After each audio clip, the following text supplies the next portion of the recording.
63232. 5 entries cost £5 plus 1 standard network rate message. Go to gbnews.com/win. Entries start from just £2. Call 0903 681 3232. Calls cost £2 plus your network access charge. Or post your name and number to GB11 PO Box 8690 Derby DE1 9TT. UK only. Entrance must be 18 or over. Lines close at 6 p.m. on the 7th of March. Please check the closing time if listening or watching on demand. Good luck. We're proud to be GB News, the People's Channel. And as you know, we always love to hear your views. Now, there's a new way of getting in touch with us at gbnews.com/yoursay. By commenting, you can be part of a live conversation and join our GB News community. You can even talk to me, Bev Turner, or any of the members of the GB News family. Join me, Camilla Tominey, for a frank and honest discussion with those in power that cuts through the spin and gets to the heart of the issues shaping our nation. You haven't confirmed that you want to stand as leader, but you haven't ruled it out either. This report basically says that he's not fit to stand trial. Is he indecisive? Incompetent? I deliver the dose of reality Westminster needs. That's the Camilla Tominey Show at 9:30 every Sunday on GB News, the People's Channel, Britain's news channel. This is Britain's Newsroom, where your voice matters. It's just astonishing. With expert analysis and honest opinion, we don't just keep you informed. We bring you unique perspectives you won't see anywhere else. Can't argue with any of that. When the news happens, it happens here. On Britain's Newsroom, weekdays from 9:30 a.m. Only on GB News. It's Patrick Christie's Tonight, and here we do things differently. It's explaining the absolute madness of this, doesn't it? It's explosive. I mean, this is very good. It's lively. 850. Your government sat there, Sean, and he did nothing. It's controversial. And the Middle East has been in turmoil since before I was born. It's everything you need to kickstart your evening. Everyone's had their Weetabix tonight. I love to see it. That's Patrick Christie's Tonight, weeknights from 9 p.m. Only on GB News, the People's Channel, Britain's news channel. If you want your news to be straight talking... This is a nightmare for the Conservatives again. Down to earth. It's not just Nottingham where this is happening, is it? And most importantly, honest. Hard-working, middle-class taxpayers, they'll get their book thrown at them. Then catch me, Martin Daubney, Monday to Friday, 3 till 6 p.m. on GB News, Britain's news channel.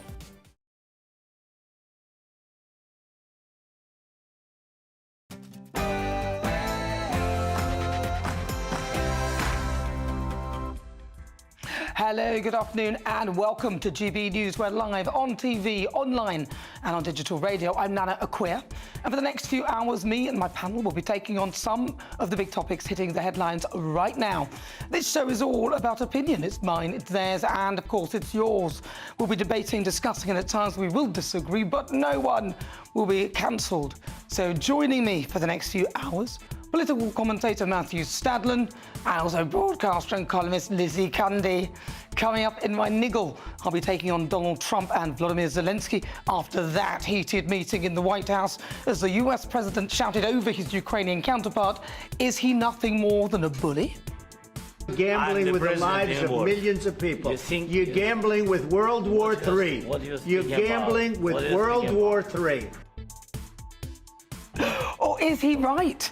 So with the Great British Debate this hour, I'm asking whose side are you on, Zelensky or Trump?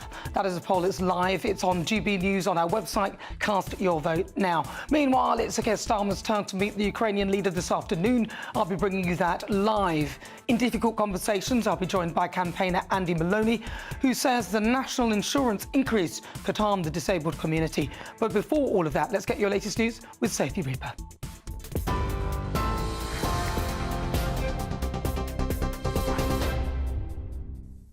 Thank you, Nana, and a very good afternoon to you. Let's take a look at the top stories for this hour. Volodymyr Zelensky says the Ukrainian people are truly thankful for US support. That's after talks with Donald Trump descended into a row at the White House yesterday. The US president said Zelensky can, quote, come back when he's ready for peace. The Ukrainian president's travelled to Washington, D.C. as he attempted to secure a ceasefire agreement with Russia and a possible mineral deal with the US. However, the visit ended prematurely, with the signing of an agreement and a joint press conference cancelled following the clash. Let's take a listen to what was said. Country's in big trouble. Can I Wait a answer? minute. No, you've done a lot of talking. Your country is in big trouble. I know. You're not winning. I know. You're not winning this. You have a damn good chance of coming out okay because of us. And you men are brave, but they had to use our military. What about if you didn't have our military equipment, if you didn't have our military equipment, this war would have been over in 2 weeks. In 3 days. I heard it from Putin. In 3 days. Mr. President, with respect, I think it's disrespectful for you to come into the Oval Office and try to litigate this in front of the American media. Right now, you guys are going around and forcing conscripts to the front lines because you have manpower problems. You should be thanking the president for trying to bring an end to this conflict. Well, since last night, Volodymyr Zelenskyy has said it's very important that Ukraine is heard and not forgotten. After the row, President Trump spoke to reporters to address the controversial meeting. This is what he had to say. We had a meeting today, as you know, with President Zelenskyy, and I would say it didn't work out exactly great from his standpoint. I think he very much overplayed his hand. We're looking for peace. We're not looking for somebody that's going to sign up as strong power and then not make peace because they feel emboldened, and that's what I saw happening. I'm looking for peace. We're not looking to go into a 10-year war and play games. We want peace. Meanwhile, Volodymyr Zelenskyy has now arrived in the UK and is scheduled to meet Sir Keir Starmer at Downing Street this afternoon. The meeting will take place ahead of a major defence summit in London tomorrow, hosted by the UK's Prime Minister. Meanwhile, Conservative leader Kemi Badenoch has said that Volodymyr Zelenskyy is a hero, adding she was entirely behind the government's support of Ukraine. It's quite an extraordinary press conference, and we all need to remember that President Zelenskyy is a hero. He represents the Ukrainian people's strength and their resistance to an authoritarian regime that is trying to destroy them. He needs all of the support that he can get. And I think that it is inappropriate to conduct that kind of disagreement in front of cameras. The only person who benefits from that is President Putin. Now, elsewhere, police say it is a reasonable assumption that actor Gene Hackman died when his pacemaker had its last event on the 17th of February. That's 10 days before being found. Hackman and his wife, Betsy Akua, were found dead in separate rooms of their home in a gated community in Santa Fe, New Mexico, on Wednesday. One of the couple's 3 pet dogs was also found dead. An official said the condition of the bodies indicated the pair had been dead for several days, possibly even up to a couple of weeks. The Vatican says the Pope had a peaceful night and is resting after suffering an isolated breathing crisis. The Vatican says Pope Francis received non-invasive mechanical ventilation to help him breathe as he continues to battle double pneumonia. A statement says he is alert, but his prognosis remains guarded. Pope Francis was admitted to Rome's Gemelli Hospital on the 14th of February with a severe respiratory infection that triggered other complications. And Bore Da, happy St David's Day to all of our viewers in Wales and those who are celebrating around the world. Marked every 1st of March, this day commemorates the Welsh patron saint, as well as all things history and culture in Wales. Our reporter Steve Bennett attended a parade in Wrexham earlier today. Here's what the people there told him about why they love this special day for their country. It's really important to Welsh people because it's an historic thing that's been going on for hundreds of years. It's the Welshest of days ever, and being a proper Welsh girl, then it's just a great day to sort of celebrate. You get to see what is made locally. People spend local with local businesses means we can all thrive together. It's just the most important event of the year for us. It's all about history, and you know it's just an amazing thing for us. So it's something that we would never forget any year. Well, those are your latest GB News headlines. For now, it's back to Nana. For the very latest GB News direct to your smartphone, sign up to News Alerts by scanning the QR code or go to gbnews.com/alerts.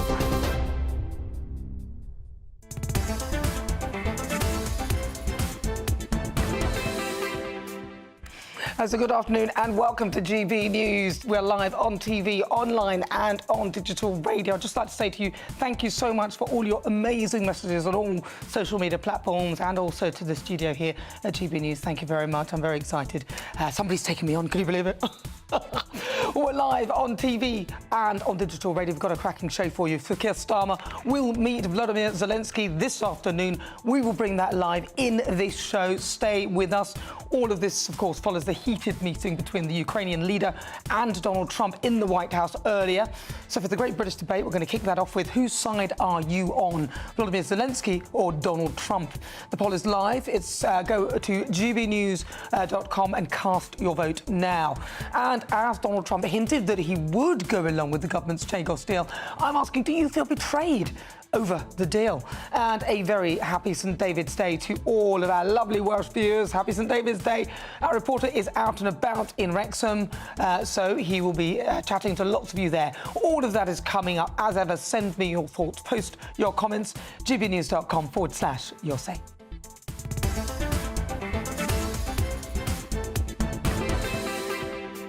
So Volodymyr Zelensky will meet Sir Keir Starmer in London this afternoon. That is ahead of a summit of European leaders tomorrow.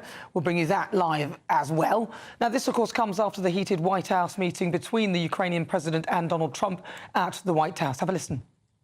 Your country is in big trouble. Can I Wait a answer? minute. No, you've done a lot of talking. Your country is in big trouble. I know. You're not winning. You're not winning this.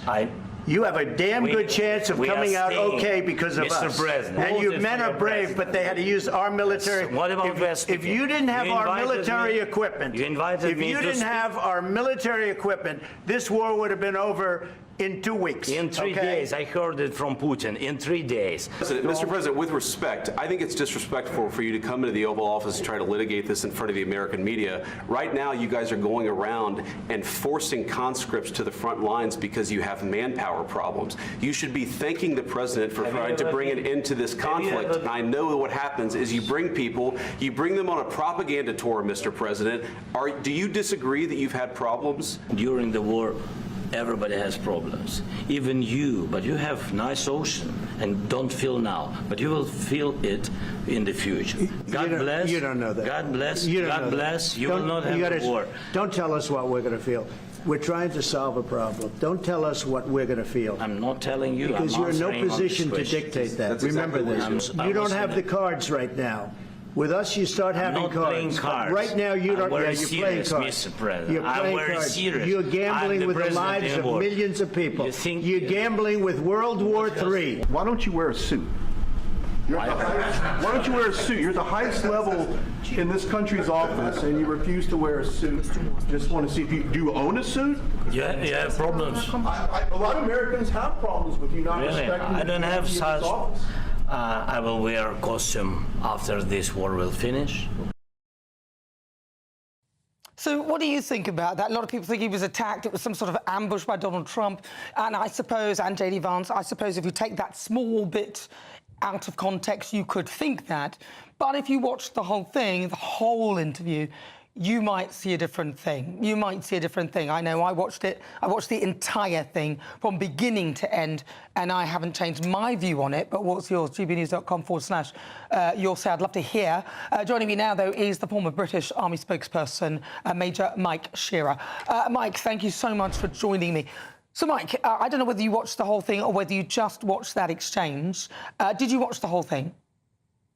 Yes, I did, yeah. And from watching the entire thing, what did you think? I think it was an appalling display of bullying to an international player like President Zelensky, who's going through a kinetic war. You know, the safety of his whole nation, of his people, are at risk. And I think that he was goaded into losing or giving way to his own frustrations. So, you know, on that point, I think Zelensky could have handled it better. He shouldn't have taken the bait. But from what I've seen, he was goaded into being overwhelmed with his own frustrations. OK, do you think that the message, though, was correct? Because Donald Trump repeatedly said that he wants peace. He said that he's not on any side at all. And he explained that his style of negotiation, which wasn't to say, oh, I'm on his side and then his side, but was to be an external kind of force to try and unite and get a peace deal. Because after all, Volodymyr Zelensky, where he's going with this is more death and more war and more death. Yeah, I mean, the other dimension to this is the minerals. Now, I think what occurred yesterday, Zelensky can say that he was the victor of that because he stood up for his nation. Trump can, of course, sit back and say, it went bad for him, which he did say. The truth is, it was a Pyrrhic victory. Nobody won yesterday. That was a dreadful display of statesmanship on everyone's behalf. And I think it can be recovered with proper diplomacy. I mean, we all know how to work somebody like Donald Trump. You've got to stroke him and tell him that he's amazing and how grateful you are, and move in that manner. But they should say sorry, shouldn't they, Mike? They should say thank you. Sorry, Mike, don't you think? The point that was being made was that he seemed somewhat ungrateful, and he has been quite rude about Donald Trump, and I know lots of people have been, but Zelensky wasn't particularly flattering towards Donald Trump earlier, not in that exchange, but previously a couple of weeks or so ago. I can see why Donald Trump would be annoyed, but if you watch the whole exchange, which I did, that bit, yes, it wasn't particularly pretty, I didn't like it at all, but I think Donald Trump did make a point, because Zelensky does constantly say, oh, you'll be next, in the future it will be you, or this will... And with all respect, he doesn't know that. Well, I think we've got to remind ourselves that English is not Zelensky's first language. So he can, on occasions, come across in a clumsy manner. So I think we've got to give him a little bit of grace for that. I feel that what he was trying to say is what we all know is we are emboldening Putin. We are emboldening China. I don't think we are. I don't think we are. I don't think we are. Mike, I don't think we are. And you know what I think? I want to see the end of the death, and whatever ends it, I'll go with. And I think Vladimir Putin is looking for a way to get out of this, because he knows that the mass death is not a good look, and his people will eventually turn against him. Vladimir Zelensky needs a way out as well. So Donald Trump being the one that they all sort of look at and go, oh, Donald Trump, I think that's the only way we get some sort of solution, because otherwise, what's the alternative? What's the alternative, Mike, in your view, if he didn't do it this way? Well, the alternative is for Donald Trump to stop being so petulant, and for Zelensky to stop rising to his own frustrations. I do think his language, I accept what you're saying about how Zelensky came across on occasions, but I think it's just clumsy English.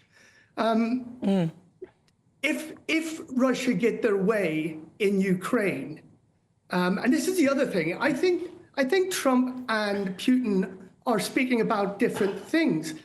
Putin is after the complete annihilation of the sovereignty of Ukraine. Trump is talking about territory. They're different things. I don't know about that. Are they?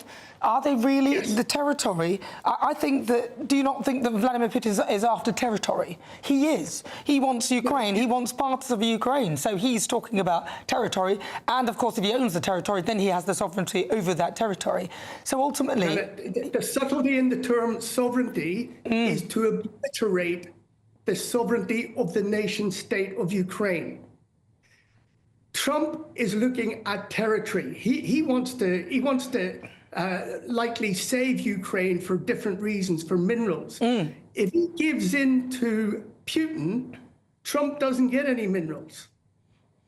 But what about the point? Then there is a much more complex view of what is right. Might is not right when you're using it for the wrong reasons. And Putin is using his might for the wrong reasons. That is why he's been emboldened. Mike, but aren't they all, let's be honest, they're all after the same thing, whether you call it sovereignty, territory, or minerals, or whatever. At the end of the day, they're after land. They're after land. And whatever happens on that land and the things within that land become theirs, right? So let's be honest about it, which I think is what Donald Trump is doing. I didn't really like the particular attack on Zelensky's clothes. I didn't really like that at all. The senator who mentioned it said that actually he had been quite rude outside before the cameras were rolling. We don't know. Maybe he was, maybe he wasn't. I don't know about that. But I watched the entire thing, and the message that I got from it was that Donald Trump wanted peace.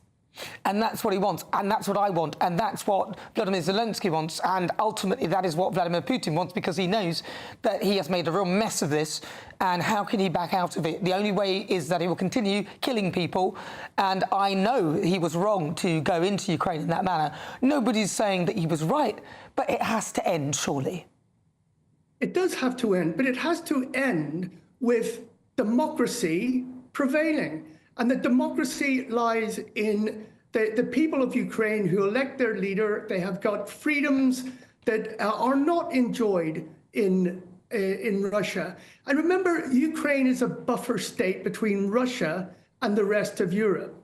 And if he takes wholesale the sovereignty of Ukraine, he will be knocking on the doors of either Poland or the Baltic states next. Well, you don't know that, though, do you? Then it will be NATO. But you don't know that, do you? That is all supposition, and it could be, it might not be. I don't know whether it will or it won't, but the bottom line is they are at war with each other, and the war has to end at some time.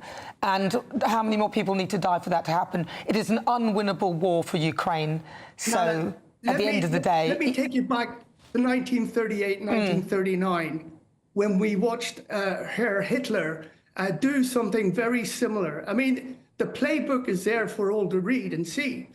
You know, first he just nudged in to the Sudetenland, and the United Kingdom and France give him a buy on that.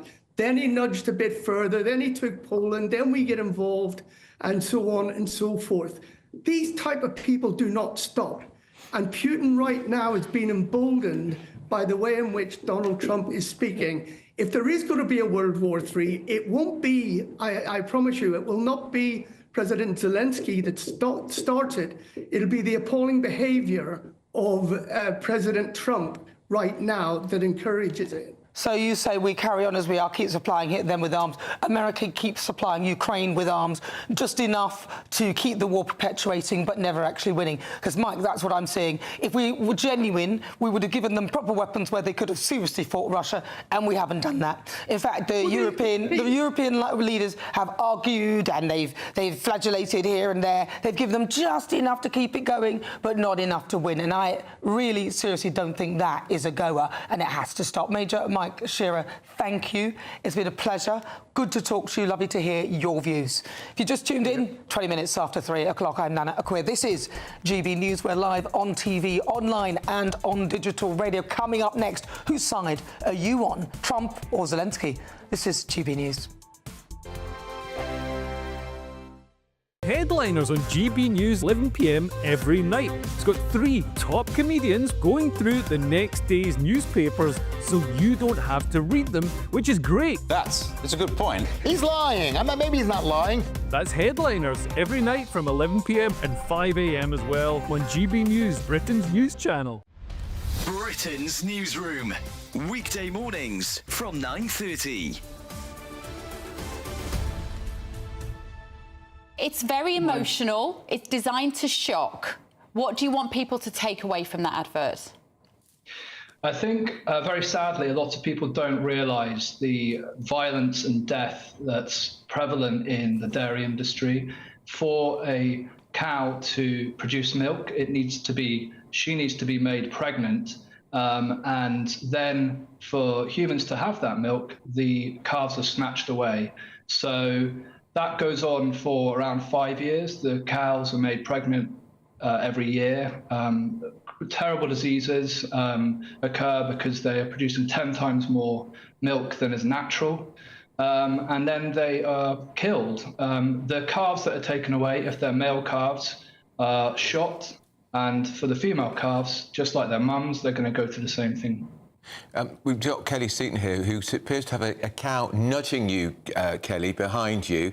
That cow looks quite content with you. The industry has worked incredibly hard. We have an excellent resource in that we can use semen, so actually the amount of bull calves that are born is a lot less than what it used to be. We're working really hard to ensure that every calf goes down the right route. So actually shooting bull calves isn't a practice that takes place any longer. We can be kind, we should be kind. And I'm kind to my kids by giving them cow's milk, which is full of vitamins A, magnesium, zinc, B12, calcium, vitamin D. This is stuff that children need to grow, isn't it, Kelly? And I think what my problem is, Ben, is that your commercial is all about emotion. It's manipulating. It's not facts. You're not laying out facts about the dairy industry. GB News, the People's Channel. I'm Christopher Hope. From pop star to politicians, I'll interview anybody in a pub who's got a political opinion. Join me every Friday on Spotify, Apple Podcasts, YouTube or gbnews.com, or wherever you get your podcasts. This is GB News, the People's Channel. If you want your news to be straight talking, This is a nightmare for the Conservatives again. down to earth, It's not just Nottingham where this is happening, is it? and most importantly, honest, Hard-working, middle-class taxpayers, they'll get their book thrown at them. then catch me, Martin Daubney, Monday to Friday, 3 till 6 p.m. on GB News, Britain's news channel.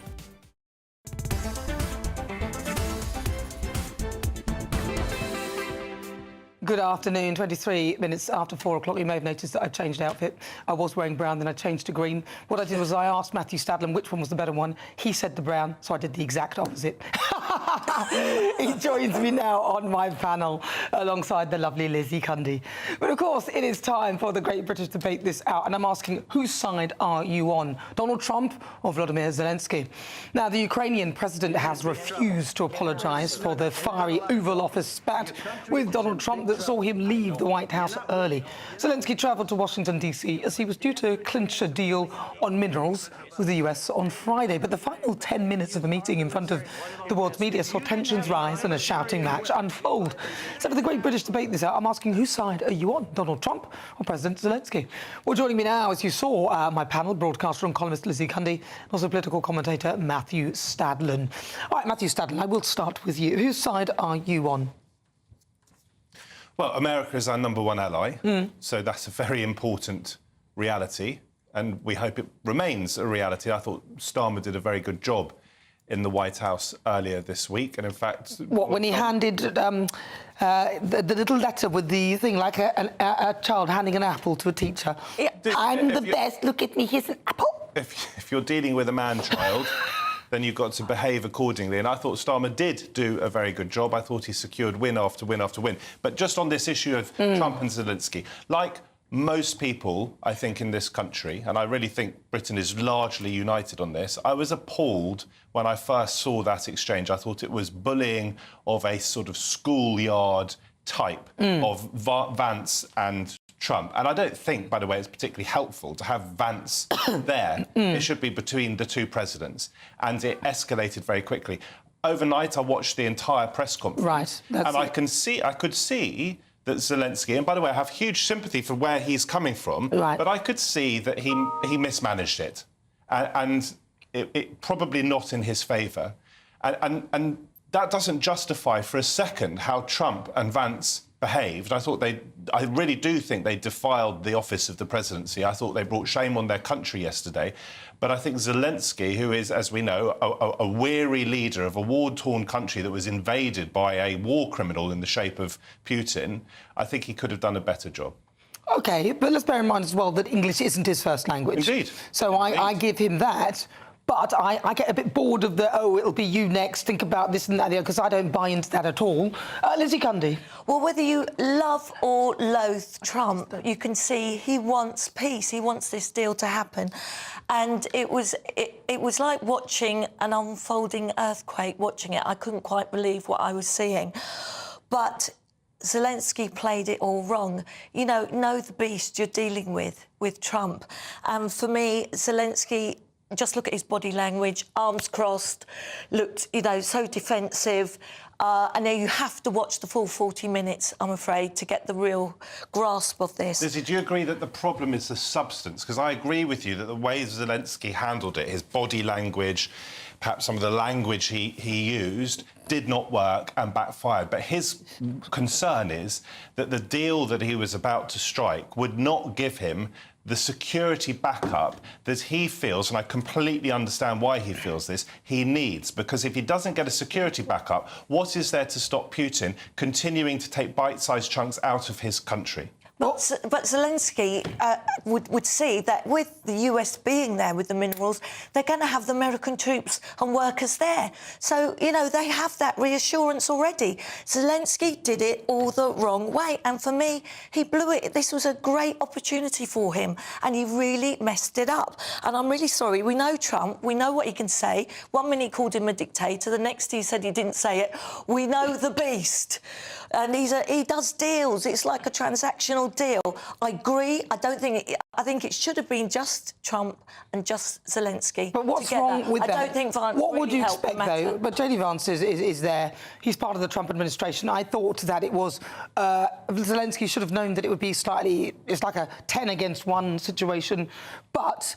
He needs peace. And the full, like you, Matthew, and I will agree with you, actually. My God, there must be something wrong with me. But I watched the full thing. I saw some of the clips and I thought, oh, let me look at the full context of this. And I watched the entire context. If you watch the entire thing, you will notice that Trump and Zelensky have a very sensible exchanges at the beginning for the first half hour. And the word that keeps resonating with me in those exchanges was peace. And there's a bit in there where Donald Trump says he wants peace. He's on neither side. He's on the side of America, and he wants world peace. And you must admit that is a good message. I take Lizzie's point that if America does get involved in Ukraine by digging up these minerals that Trump wants, that would, in theory at least, make it more difficult for Putin to continue to wage war. But at the same time, Zelensky was making the point during this press conference, wasn't he, that he has been betrayed time and time again by a man, a ruthless dictator in the shape of Putin, a war criminal, who has broken agreement after agreement after agreement, and who was still firing rockets, missiles into Ukraine as this meeting was going on.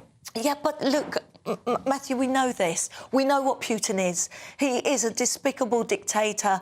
And, you know, but the fact is that Zelensky didn't have to get the photographs out, do what he all did. His mannerism, the way he played Trump was totally wrong. He needed to take the emotional ego out of this and get the peace deal done for the best for his own people and for the rest of the world. I agree with you that he didn't handle it well. I sort of cringed when he brought those photographs out because although he was making the point to the world and to Trump that what Putin is doing to his people is evil, and I think 90% of British people will agree with that. I'm not sure that was the way to do it, and I'm not sure it was, well, it definitely wasn't the way to keep Donald Trump on side. But if we look at America for a second, because we talked earlier about them being our number one ally, it is a really difficult, Nana, relationship now for Starmer to navigate. As I say, I think, forget him. Listen, I think he did really well earlier in the week, but this is a man, Trump, who's prepared to behave like a bully in the face of Zelensky's bravery.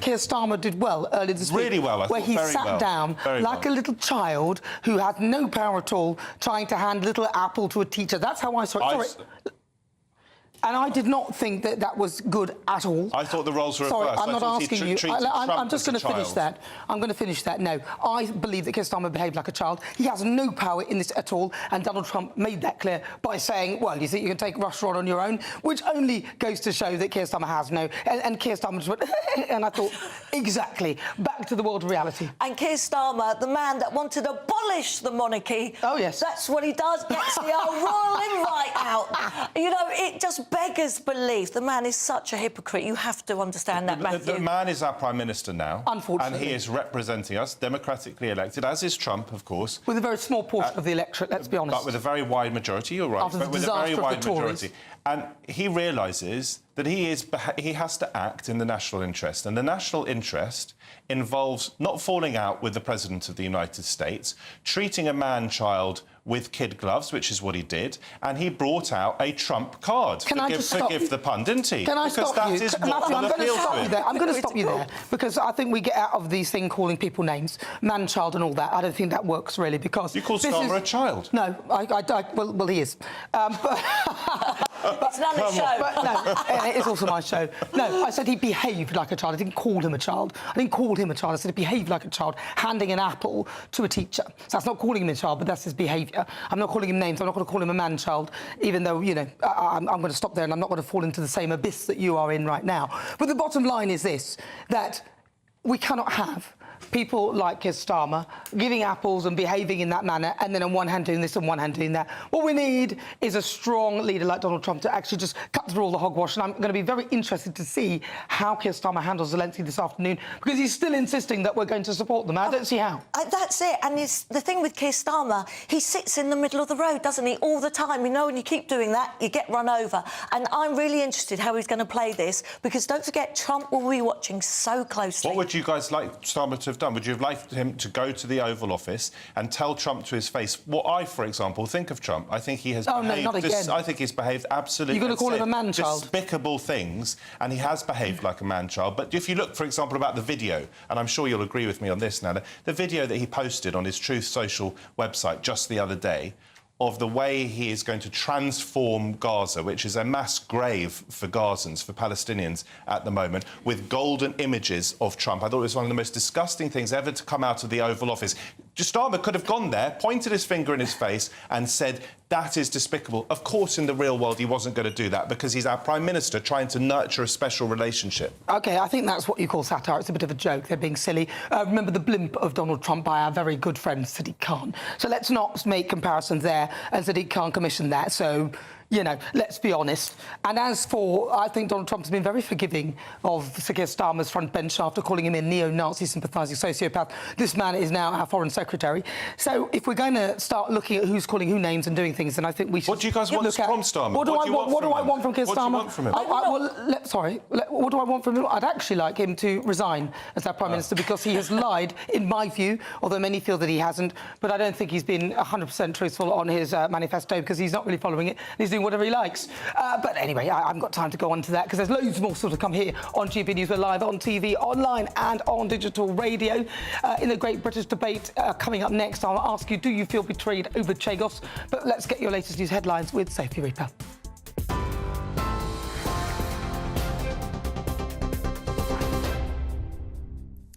Thank you, Nana. The time is 25 to 4, and these are your latest headlines. Volodymyr Zelenskyy says the Ukrainian people are truly thankful for US support. That's after talks with Donald Trump descended into a row at the White House yesterday. The US president said Zelenskyy can, quote, come back when he's ready for peace. The Ukrainian president travelled to Washington, D.C. as he attempted to secure a ceasefire agreement with Russia and a possible mineral deal with the US. However, the visit ended prematurely with the signing of an agreement and a joint press conference cancelled following the clash. Let's take a listen to what was said. Your country is in big trouble. Can I Wait a answer? minute. No. You've done a lot of talking. Your country is in big trouble. I know. You're not winning. I know. You're not winning this. You have a damn good chance of coming out okay because of us. Mr. President. And you men are brave, but they had to use our military. What about if you didn't have our military equipment, you invited if me you to didn't have our military equipment, this war would have been over in 2 weeks. In 3 days. I heard it from Putin. In 3 days. Mr. President, with respect, I think it's disrespectful for you to come into the Oval Office and try to litigate this in front of the American media. Right now, you guys are going around and forcing conscripts to the front lines because you have manpower problems. You should be thanking the president for trying to bring an end to this conflict. Meanwhile, the Ukrainian president has now arrived in the UK and is scheduled to meet Sir Keir Starmer at Downing Street this afternoon. The meeting will take place ahead of a major defence summit in London tomorrow, hosted by the UK's Prime Minister. Elsewhere, the Vatican says the Pope had a peaceful night and is resting after suffering an isolated breathing crisis. The Vatican says Pope Francis received non-invasive mechanical ventilation to help him breathe as he continues to battle double pneumonia. A statement says he is alert, but his prognosis remains guarded. Pope Francis was admitted to Rome's Gemelli Hospital on the 14th of February with a severe respiratory infection that triggered other complications. And Dydd Gwyl Dewi Hapus, or Happy St David's Day, to all of our viewers in Wales and those who are celebrating around the world. To mark the day, the Prince of Wales has used his first message delivered in Welsh to wish Wales a happy St David's Day. Hello. Heddiw, a Dydd Gwyl Dewi, rydym yn dod at ein gilydd I ddathlu Cymru, ei hanes, ei diwylliant a'i phobl anhygoel. O'i golygfeydd anhygoel i'w iaith, mae Cymru'n parhau I ysbrydoli. Heddiw, ni'n dathlu popeth sy'n hudol am Gymru. I bobl Cymru ac I bawb ar draws y byd, Dydd Gwyl Dewi Hapus. Well, I think Prince William's Welsh is far better than mine. Those are the latest headlines for now. More from me in the next half an hour. For the very latest GB News direct to your smartphone, sign up to News Alerts by scanning the QR code or go to gbnews.com/alerts.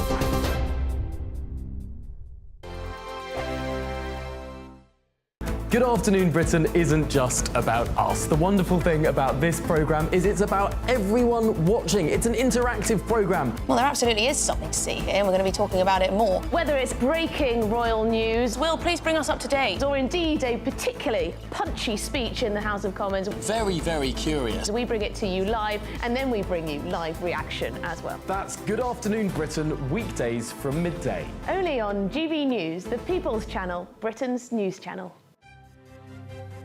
GB News Breakfast, every day from 6 a.m. Basically, we know the people behind Bond are the Broccoli family. And for the last 30 years, Cubby Broccoli's daughter, Barbara, and her half-brother, Michael G. Wilson, have been looking after the franchise and done very well with it. When you think of what a great Bond Daniel Craig was. Yeah. Now, we haven't had a new movie for 4 years, and now it looks like Amazon are going to take over the helm, and apparently relations are strained between Barbara and Stephen and Amazon, which to me sounds like they've, even though it's their baby, they've been pushed aside. So they've decided to step back. So now this new guy, Jeff Bezos from Amazon, is asking you who you would like to be the next 007. One name in the papers is Tom Cruise. But he's American. But well, this is what worries me about Amazon having it, though. It's going to become really Americanised. Yeah, or very, very woke.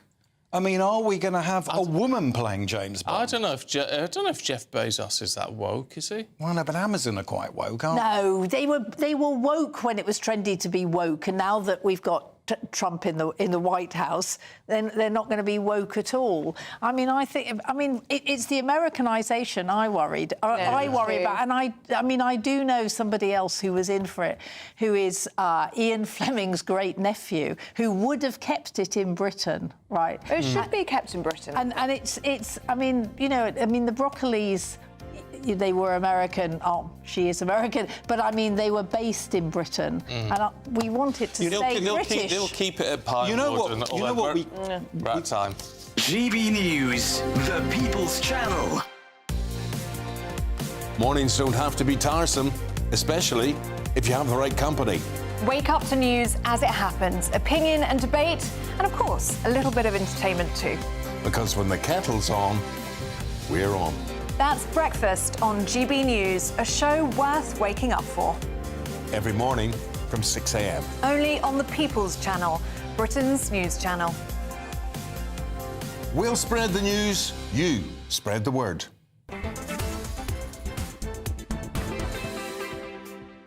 Good afternoon, welcome back. Just reading the GB News inbox, it's been interesting. Guy says, now read this guy, he says, Nana was dreadfully rude and belligerent to Matthew Stadlen, petulantly shouting down inconvenient opinions with It's My Show. I've seen her do that twice now. What, only twice? I've done it loads more than that, my friend. Gibson says, well done, Nana, you say it the way it is. Loving your show this afternoon. Your comments are exactly what we are thinking. Congratulations on your engagement. Thank you very much. June says, I wondered how long it would take Lizzie and Nana to start slagging Starmer off. off topic is Trump and Zelensky.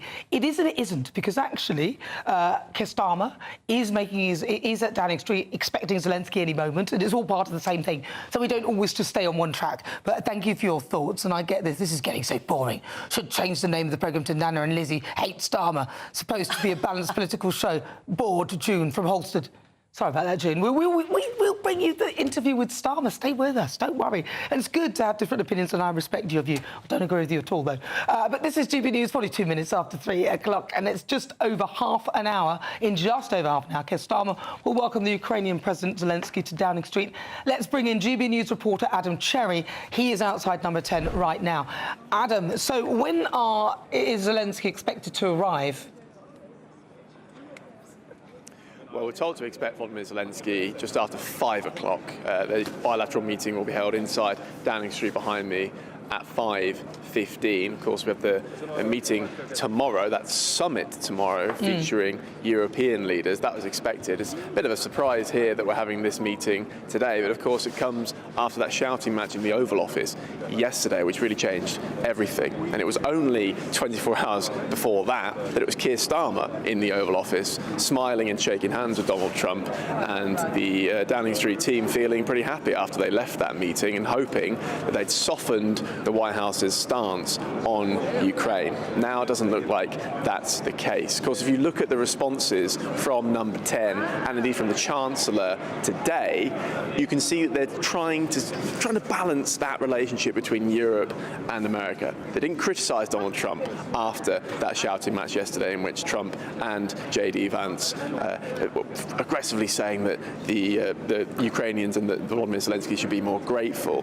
When that happened, the Downing Street said they support Ukraine, but no direct criticism of Donald Trump himself. And the Chancellor today is saying that the UK will not choose between the US and Europe. They are an ally of both. So as soon as we hear more from that meeting at 5:15, we'll bring you all the latest. It's going to be really, really interesting. Well, it'll be fascinating to hear and see the two together.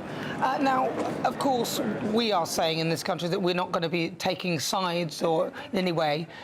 Isn't it going to be very difficult for Keir Starmer to navigate that relationship, though, because he also has to navigate a relationship with Donald Trump, and he has committed support to Zelensky? Yeah, that's exactly the point. And we heard the Prime Minister saying that the support for Ukraine is ironclad. But if UK troops are deployed in a peacekeeping capacity pending any deal, then it will be required that the US would have to provide a backstop. They would need to be part of that peacekeeping force as well, in Downing Street's eyes. However, when Donald Trump was asked about this in front of Keir Starmer on Friday, Donald Trump wasn't particularly enthused by that. He said, "You can look after yourselves, can't you?" Did row it back slightly, but now, of course, ever since that shouting match, I think all bets are off. It's going to be tough, I think, to strike that deal now.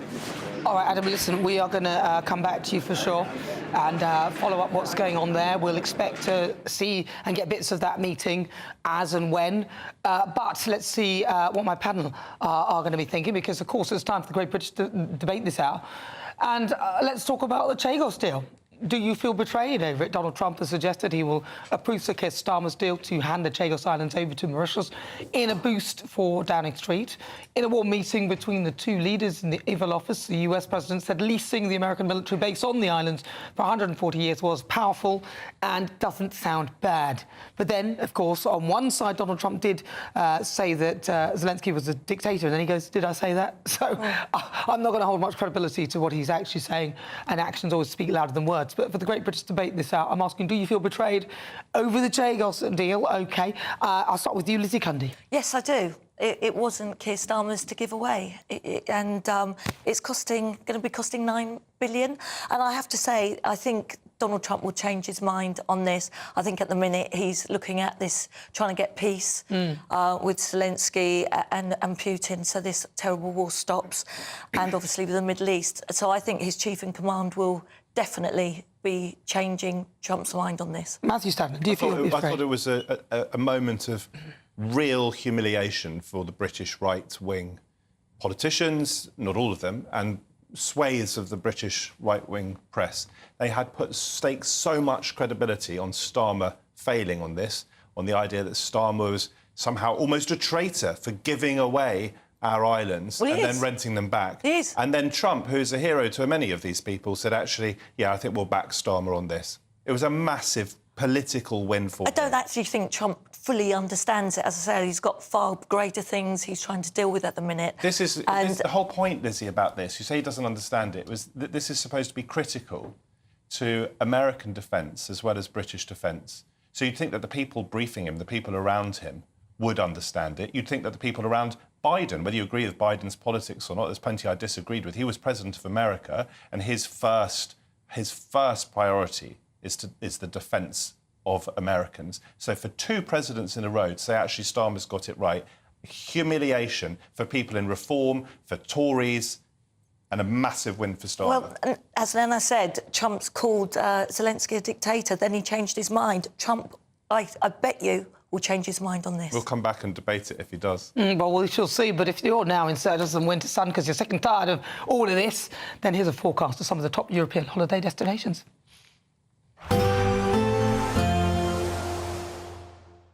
Ready to soak up that holiday sunshine? Won't we need some cover? No worries. All sorted. All Clear Travel Insurance sponsors GB News Travel Destinations Forecast. The recent showers over the Greek islands are fading away, so turning sunnier here, but we are looking at more wet weather across southern Spain and the Canaries. Through Sunday, there'll be plenty of showers over southern parts of Croatia, and there'll be some heavy showers on the west coast of Italy, Sardinia and Sicily, seeing some showers. Look at this wet weather over southern Spain and feeding down northerly winds, bringing a chill to Madeira, and plenty of showers over the Canaries. They'll continue well into next week. Bye for now. All Clear Travel Insurance sponsors GB News Travel Destinations Forecast. Hello there, welcome to your latest GB News weather forecast from the Met Office. Well, over the coming days, many of us in the south will remain largely dry and sunny, but for northern areas, we continue to see the risk of some further rain at times. So for the rest of Saturday, we've still got this cold front across northern areas. It will continue to weaken as it moves its way further southwards, but still some patchy rain on it as we go through the course of this evening, especially across northern England. Either side, plenty of clear skies around. We could see some mist and fog develop across East Anglia, the far southeast of England, and then later on in the night also potentially across parts of Northern Ireland and southern Scotland. And where we do see the clear skies, it will be another cold and frosty night, some parts potentially as low as around -4 to potentially -5. But we do start the day off on a fairly bright note across many southern areas. Some frost initially and also again some fog around, but that will lift quite quickly to leave a fine start to the day here. But back into the zone of cloud for northern England, southern Scotland. We've also further cloud just beginning to arrive across northern parts of Scotland too. So sunshine is going to be a little bit more limited as we go through the course of the day across northern areas. But even here there will still be some brightness, but further south we'll see the best of the sunshine with wall-to-wall blue skies for some of us as we go through the course of the day. And then later on we start to see winds begin to pick up across the very far northwest of Scotland as another band of rain approaches here. Temperatures on Sunday very similar to what we're going to see today really, so highs potentially up to 10 to 11 degrees, and I think in the sunshine feeling pleasant enough for the time of year. That rain band will continue to sink its way southwards as we go through the course of Sunday night, and really as we move into the early part of next week, further rain moving into many northern areas from time to time, but in the south staying dry and fine with temperatures around average. If you want your news to be straight talking... This is a nightmare for the Conservatives again. Down to earth. It's not just Nottingham where this is happening, is it? And most importantly, honest. Hard-working, middle-class taxpayers, they'll get their book thrown at them. Then catch me, Martin Daubney, Monday to Friday, 3 till 6 p.m. on GB News, Britain's news channel. I'm Christopher Hope. From pop stars to politicians, I'll interview anybody in a pub who's got a political opinion. Join me every Friday on Spotify, Apple Podcasts, YouTube or gbnews.com, or wherever you get your podcasts. This is GB News, the People's Channel. In the GB Newsroom, we bring you the news as it happens. With our team of dedicated journalists across the UK, we're ready to keep you up to date with what's happening every half an hour, every single day. Bulletins here on GB News. the People's Channel, Britain's news channel.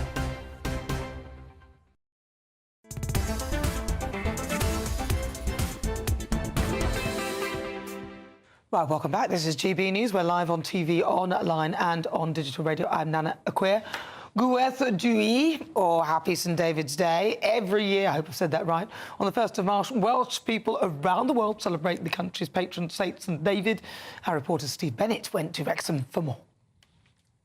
Happy St David's Day from down here in Wrexham, where the sun has been out all day. It's been glorious for the locals to come out and celebrate all things Welsh.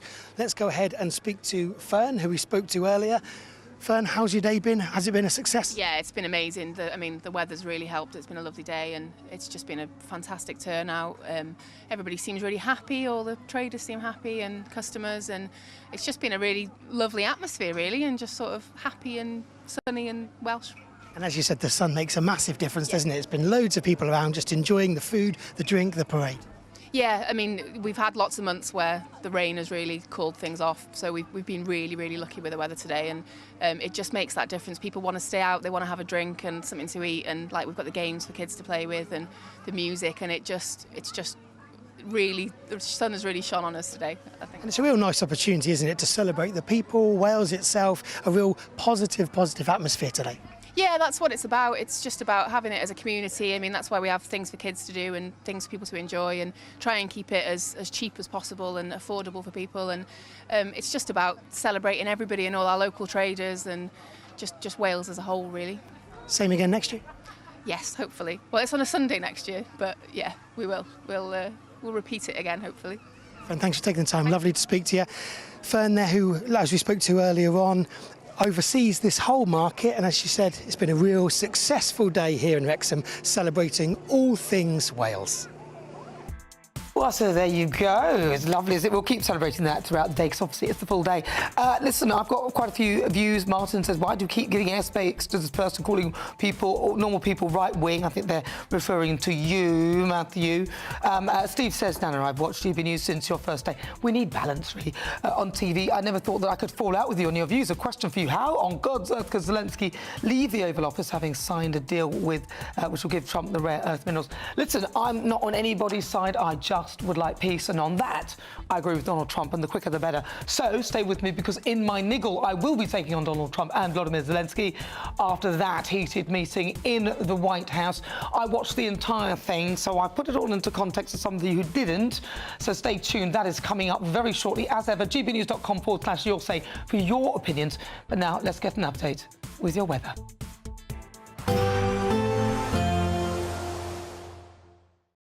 Expect a warm front, moving from the kitchen right through to the rest of the house. Boxed Boilers, sponsors of weather on GB News. Hello there, welcome to your latest GB News weather forecast from the Met Office. Well, for many parts of the south, it's going to remain sunny this afternoon. Still the risk of some patchy rain further north, and that's all courtesy of this cold front. But as it continues to move its way southwards into this area of high pressure, it will continue to weaken. So this afternoon, band of cloud across southern Scotland, Northern Ireland, the far north of England. Again, we could just see some patchy rain. Either side, generally dry with some good amounts of sunshine, especially for southern parts of the UK, maybe just the odd shower further north. And for most of us, in the sunshine especially, not feeling too bad for the first day of spring, highs potentially up to 10 or 11 degrees. So as we end Saturday afternoon, for much of Scotland, it's a fine end to the day. Still the risk of some showers for Shetland and Orkney, but I think for most of the mainland, it should be relatively dry. Some sunshine to end the day also for Northern Ireland, but for the far south of Scotland and Northern England especially, a bit of a grey end to the day here with, again, still the risk of some patchy rain. But elsewhere across England and Wales, a fine end to the day. Sunshine may be a little bit hazy as the sun sets, but for most, as the night goes on, a fairly quiet night here. Just a few fog patches for southern England and East Anglia. The rain continuing for the far north of England, but again, fairly patchy here, and to the north of that, it's rather clear, maybe the odd fog patch. And where we do see the clearer skies, we will will see a fairly widespread frost once again. But for a lot of the UK, it's a fairly bright start on Sunday morning once any early mist and fog clears. Still got this zone of cloud for northern England, sunshine a little bit more limited here, and then towards the very end of the day, winds increase with another band of rain just approaching the very far northwest of Scotland. But for most of us, temperatures on par to today, so again in the sunshine, not feeling too bad at all. We can expect clear skies, leading to a light and warm day ahead. Lovely. Boxed Solar, sponsors of weather on GB News.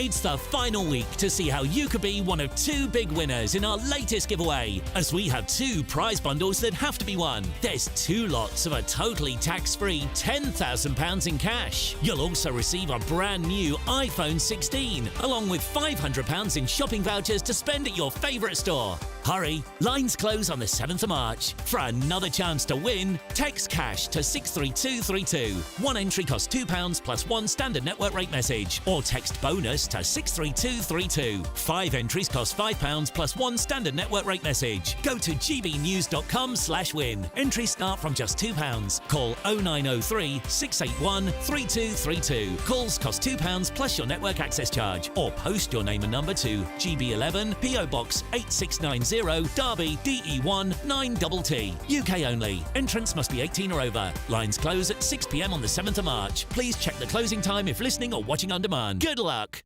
Hi, I'm Michelle Dewberry, and my show is your opportunity to cut through all the noise and dive in headfirst to some robust debates. Ideas clash. Situation, isn't it? No, because the failure is you're deliberately avoiding my point. Nothing's held back. And if you think this is the end of it, wait for more. And we do not shy away from the difficult stuff. Sometimes I want to shake people and say, if only you understood. So join me on Jubes & Co. weeknights at 6 p.m. only on GB News, Britain's news channel.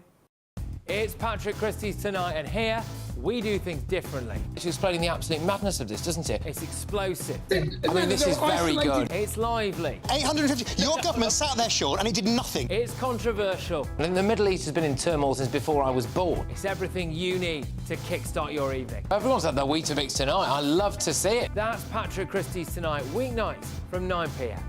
Only on GB News, the People's Channel, Britain's news channel.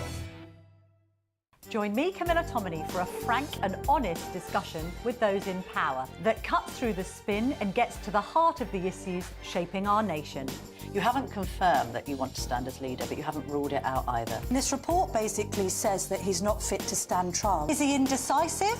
Incompetent? I deliver the dose of reality Westminster needs. That's the Camilla Tominey Show at 9:30 every Sunday on GB News. The People's Channel, Britain's news channel. Mornings don't have to be tiresome, especially if you have the right company. Wake up to news as it happens, opinion and debate, and of course, a little bit of entertainment too. Because when the kettle's on, we're on. That's Breakfast on GB News, a show worth waking up for. Every morning from 6 a.m. Only on the People's Channel, Britain's news channel. We'll spread the news, you spread the word.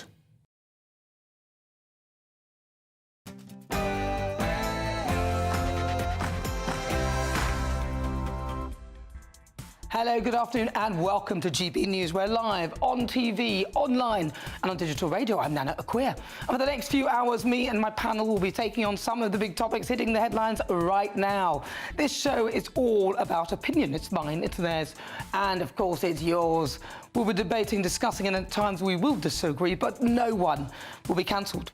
So joining me for the next few hours, political commentator Matthew Stadlen, and also broadcaster and columnist Lizzie Cundy. Coming up in my niggle, I'll be taking on Donald Trump and Volodymyr Zelenskyy after that heated meeting in the White House as the US president shouted over his Ukrainian counterpart. Is he nothing more than a bully? Gambling with the lives of millions of people. You're gambling with World War III.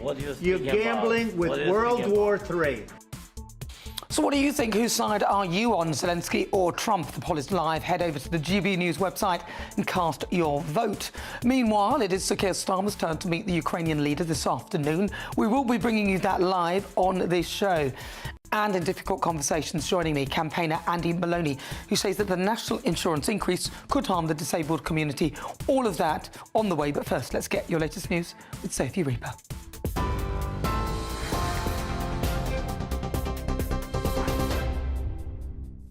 Thank you, Nana. The time is just after 4 o'clock, and these are your latest headlines. Volodymyr Zelenskyy says the Ukrainian people are truly thankful for US support. That's after talks with Donald Trump descended into a row at the White House yesterday. The US president said Zelenskyy can, quote, come back when he's ready for peace.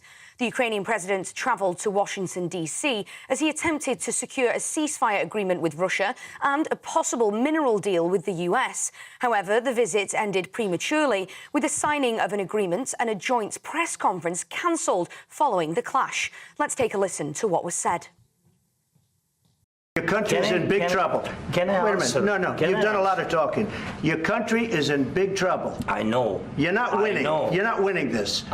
You have a damn good chance of coming out okay because of us. Mr. President. And you men are brave, but they had to use our military. What about if you didn't have our military equipment, if you didn't have our military equipment, this war would have been over in 2 weeks. In 3 days. I heard it from Putin. In 3 days. Mr. President, with respect, I think it's disrespectful for you to come into the Oval Office and try to litigate this in front of the American media. Right now, you guys are going around and forcing conscripts to the front lines because you have manpower problems. You should be thanking the president for trying to bring an end to this conflict.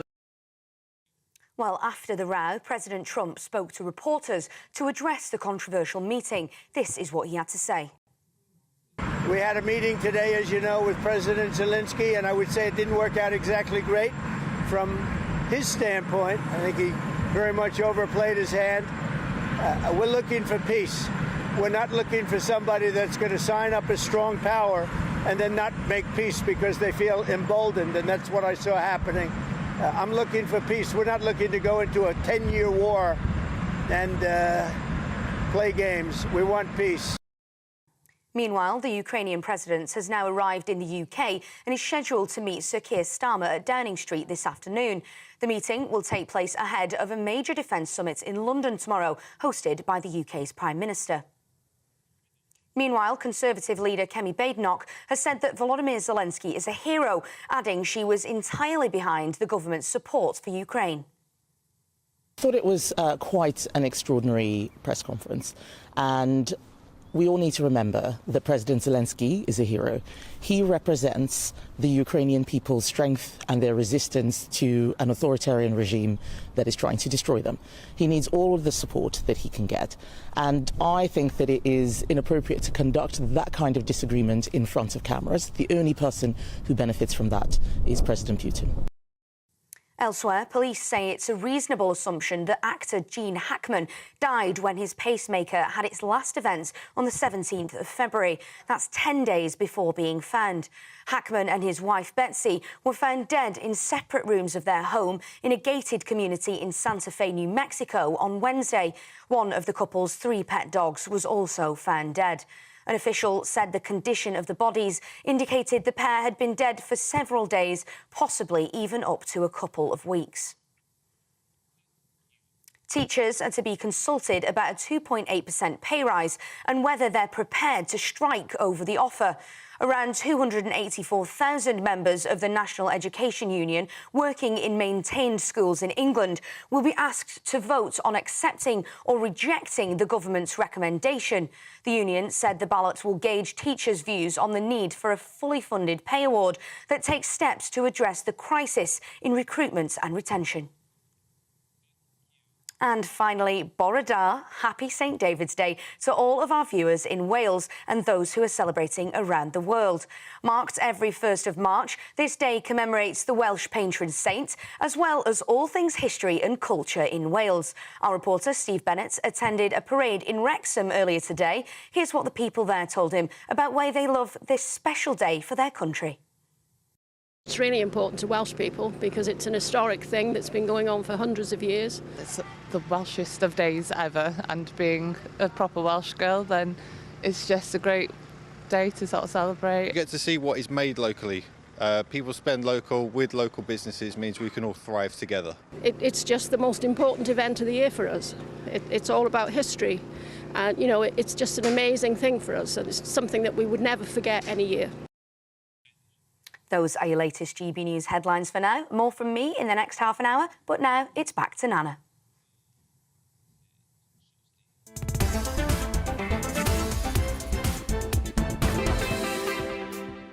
Good afternoon. It's fast approaching 7 minutes after 4 o'clock. This is GB News. We are the People's Channel. I'm Nana Akua. We're live on TV, online and on digital radio. Wow. Who needs Netflix and the like when you've got Donald Trump? It's box office. You're in no position to dictate what we're going to feel. We're going to feel very good. You will feel influence. We're going to feel very good and very you, strong. You will feel influence. You're right now not in a very good position. You've allowed yourself to be in a very bad position, and he happens to be right about it. From the very beginning of the war. You're not in a good position. You don't have the cards right now. With us, you start having not playing cards. Right now, you don't. You're playing cards. Mr. President. You're playing cards. Serious. You're gambling with the lives of millions of people. You're gambling with World War III. You're gambling with World War III. And what you're doing is very disrespectful to the country, this country. Wow, all you need is GB News. We cover it all. The Donald is back. And in his meeting with Sir Keir Starmer this week, he was challenged on the dictator accusation. President, do you still think that Mr. Zelenskyy is a dictator? Did I say that? I can't believe I said that. Next question. Donald, you wrote that on social media. It's there in black and white. Let me remind you of what you said. You wrote it on your platform, Truth Social. He said, on top of this, Zelenskyy admits that half of the money we sent him is missing. He refuses to have elections, is very low in Ukrainian polls, and the only thing he was good at was playing Biden like a fiddle. A dictator without elections. Zelenskyy better move fast or he's not going to have a country left. Look, I think Donald Trump is sensational. I loved him the first time round. I lost friends over it, and I wish we had a leader like that here in the UK. But I also think Zelenskyy is a hero. But Trump is right. In his meeting with Zelenskyy yesterday, he said this. We have tremendous death taking place as we speak, and I don't want to have that. You know, think of the parents, think of the whether they're in Russia or Ukraine, think of the parents of all these people being killed needlessly. They came to our territory. Should have never started. This would, if I were president, this would have never started. So in the end, we all want peace, but repeatedly keeping it alive, the war, by supplying weapons in an unwinnable situation is madness. Now, there is a lot of sympathy for Zelenskyy, and the attack on his clothes was totally unnecessary. My second question for President Zelenskyy. No. Why don't you wear a suit? Why don't you wear a suit? You're at the highest level in this country's office, and you refuse to wear a suit. Just want to see if do you own a suit? Yeah, problems. A lot of Americans have problems with you not respecting. I don't have such. Office. I will wear a costume after this war will finish. Well, I mean, that's an awful way to go. I'd like to see that senator there wearing a suit in a war zone. But I didn't really like the way that Zelenskyy was treated on camera towards the end at all. But I would say, watch the full press conference. Donald Trump has proved himself to be forgiving of insults. Otherwise, Keir Starmer would be in serious trouble. And Zelenskyy was unwise to bite the hand that feeds him.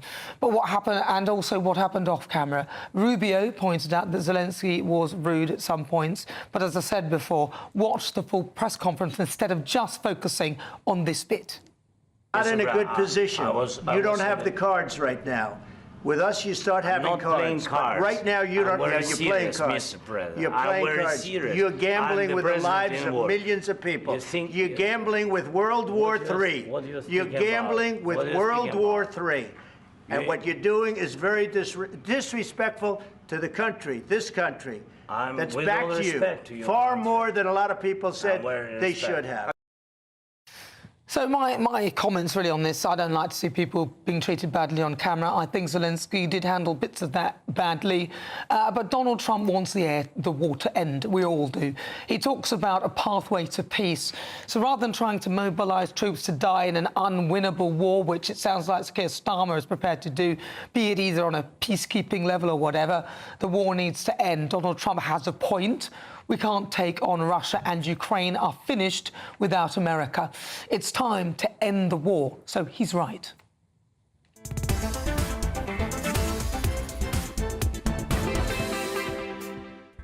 So before we get stuck into the debate, here's what else is coming up today. So Keir Starmer will meet with Vladimir Zelenskyy this afternoon. We'll bring you that live.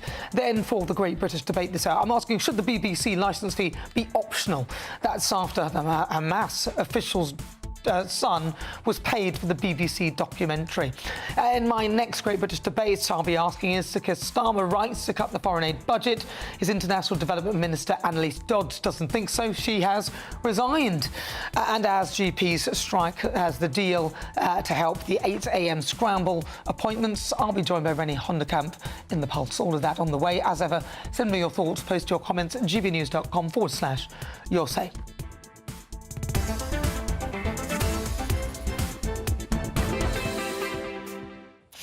Right, so joining me, former Labour advisor Matthew Talbot. Matthew, thank you very much for joining me this afternoon. So, Matthew, I don't know whether you watched the full press conference. Did you watch the entire thing? I have gone back and watched it. Right. I didn't watch it originally. I saw the 10 to 12 minutes that everybody else saw and was no doubt shocked by. What were your thoughts on the entire thing, rather than just the clips themselves? I think it's Trump trying to show himself as a bit of a statesman. He's clearly desperate for a Nobel Peace Prize at any cost, I would say. I think he's been consistent on the fact that he doesn't like war. He would like to end all wars. But I think, for me, it's at what cost? And, you know, listening to your comments just then, I think there's definitely an argument to say lots of us as countries in the West have only given Ukraine enough just to hold Russia at bay in what seemingly is an unwinnable war. I think the war would be even less winnable if we hadn't have got involved. It probably would have been over in less than 2 weeks. And I think it is potentially a fine balance, because you want to keep Russia at bay from taking as much land as they're trying to. However, if we were supporting enough as the global West to the point where Ukraine were not only pushing back but potentially therefore encroaching on Russian territory, I imagine Vladimir Putin, in a moment of desperation, could make the argument, well, NATO are essentially now at war with Russia, and that would leave us all in a very scary state at that point. I think we all want to see the end of the war, and I think concessions will have to be made with regards to things like Ukraine is clearly not going to join NATO. That will make things 10 times worse, and they may not get land, particularly where the Donbass is back. But this isn't a time to be rolling over and having our tummies tickled by President Trump either. Well, you say that he's after a Nobel Peace Prize. What's wrong with that? Like, seriously, you say it as though it's a bad thing. What's wrong with wanting a Nobel Peace Prize for trying to create peace? Is it because it's Donald Trump? And you also say that that if we hadn't got involved, the war would have been over in a few days. Well, if it had been over in a few days, not that I would be happy with that, but fewer people probably would have lost their lives. So there's got to be a time for that to end. And then I noticed you also mentioned that you imagine that then there'll be conflict between Russia and NATO, but this is all, as you said, it's in your head, you're imagining it. So what's wrong with somebody trying to create peace? Because otherwise we're just going to carry on going on in circles, and what's been going on before hasn't worked. Well, I think there's three things there. I think with regards to what's wrong with wanting a Nobel Peace Prize, I don't know about other people. I went into politics to help people, not to help myself. I didn't want any accolades. I've never sought any accolades. What I've gone and tried to do is assist other people, and I'd much prefer to be in the background a lot of the time during my time in Westminster. I never sought the limelight. But there's nothing wrong. But there's nothing Exactly, wrong. but when Donald Trump is merely for Donald Trump, it's what can I get out of this? It's the minerals deal, it's the Nobel Peace Prize, it's can I get a third term with Steve Bannon's help? He's no different, Matthew, from any other politician in that they are all full of ego. The job itself is about ego. You wouldn't be a leader or anything if you didn't want ego. So I have no problem with a world leader wanting to have a Nobel Peace Prize for creating peace. That's just what I'm thinking, and I find it interesting that people would talk about that as though that is a terrible thing for him to want. I just think it's a weird sort of priority, really, with the state his own country is in, to be so desperate for personal accolades for himself. But you don't know that anyway, so you don't really know that he wants a Nobel Peace Prize. But the bottom line is you get a Nobel Peace Prize for creating peace. And again, I think that if the end is that you're creating peace, then if it's so that you get seen to have done that, I just don't. I think I'd rather somebody wants a Nobel Peace Prize for creating peace than somebody who wants a prize for being the best ever dictator in the world creating war, like potentially Vladimir Putin. But what about the exchange that you saw then after watching the full context of that meeting in the Oval Office? Do you feel that the Americans were really heavy-handed and really out of order? I think in comparison to the day before, yes. I think if you know, J.D. Vance felt so strongly, he could have gone back at Keir Starmer when Keir Starmer said, no, we do have freedom of speech in this country, in the United Kingdom, and I'm very proud that we do have such a thing. If he felt that was rude, if he felt that was, you know, him sort of backhanding him down or whatever, he may well have done. I also think at times, Zelenskyy looked a little bit annoyed by what J.D. Vance had said and interrupted, and that's maybe a weak point of his diplomacy. You know, there was all manner of things at play. However, it's not a way to... I think those are conversations for behind closed doors, and I think to spend an hour in front of the press was odd anyway, when a lot of the detail is discussed behind closed doors with advisors, and that is where you thrash things out. That's where tempers may fray, and I think the only person that wins from this is Vladimir Putin, because he'll be sat there rubbing his hands and going, this is great, you know, they're not really on their side, and, you know, Zelenskyy looks weaker for it at a time where, you know, you said things about me imagining things. The Danish Secret Service have been very vocal in the fact that if Vladimir Putin senses a weakness in NATO, their own secret services are fairly certain that within 5 years they will regroup and aim to provoke a war on an EU country. It won't just be Ukraine, it'll be further into Belarus. But we don't know that. These are all suppositions, these are things that we imagine might happen. But we really need to deal with the here and now. Matthew Torbert, really good to talk to you. Thank you very much. That is Matthew Torbert. He's a former Labour advisor. Right, well, in under an hour, Sir Keir Starmer will welcome the Ukrainian President Zelenskyy to Downing Street. Let's bring in GB News reporter Adam Cherry. He's outside at number 10 right now. Adam, what can you tell us?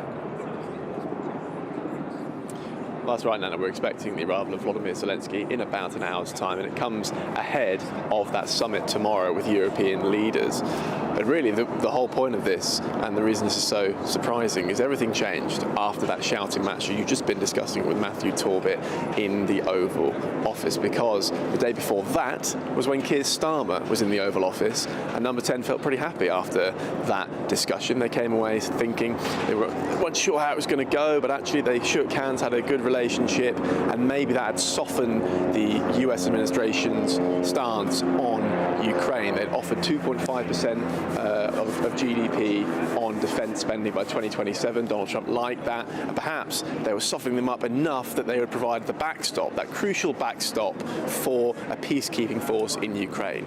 Now, that all seems to be up in the air. So what does Zelenskyy want from today? Well, you can expect him to ask for real commitments from Number 10 and from the European leaders tomorrow. If that defence, if that support is ironclad, it needs to be serious, because ultimately that was what caused the shouting match yesterday, was they were talking about a ceasefire, J.D. Vance and Donald Trump, the US president, talking about a ceasefire, and Zelenskyy was saying, hold on a second, we had a ceasefire in 2014, and Vladimir Putin broke that, so what's stopping him breaking a future one? It's all about security guarantees, and that is what is forming this meeting and the meeting tomorrow with European leaders.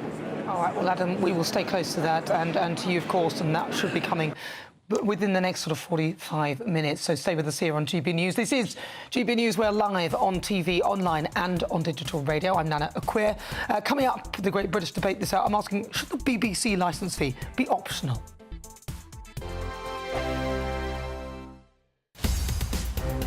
In the GB Newsroom, we bring you the news as it happens. With our team of dedicated journalists across the UK. We're ready to keep you up to date with what's happening every half an hour, every single day.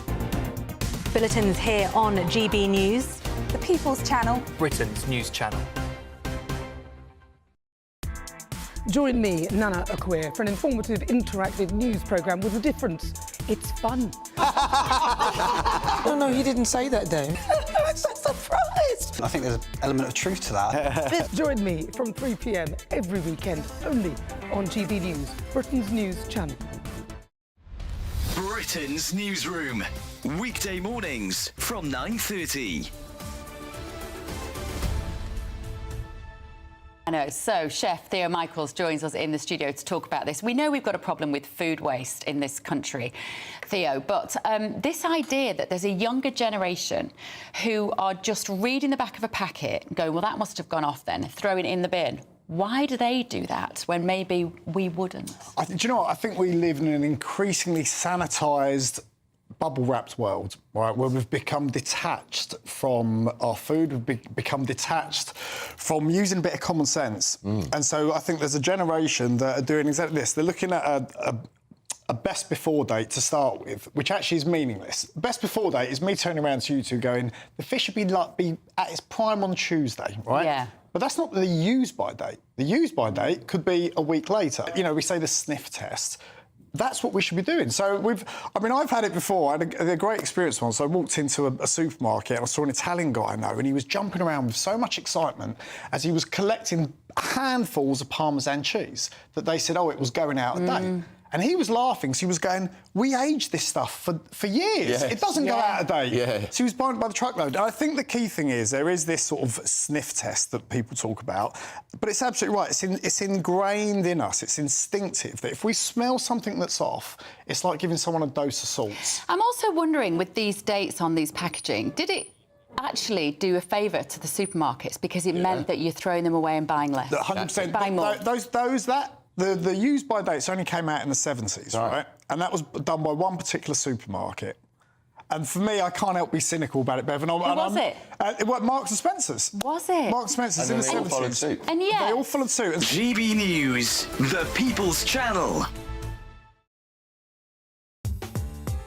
I'm Christopher Hope. From pop stars to politicians, I'll interview anybody in a pub who's got a political opinion. Join me every Friday on Spotify, Apple Podcasts, YouTube or gbnews.com, or wherever you get your podcasts.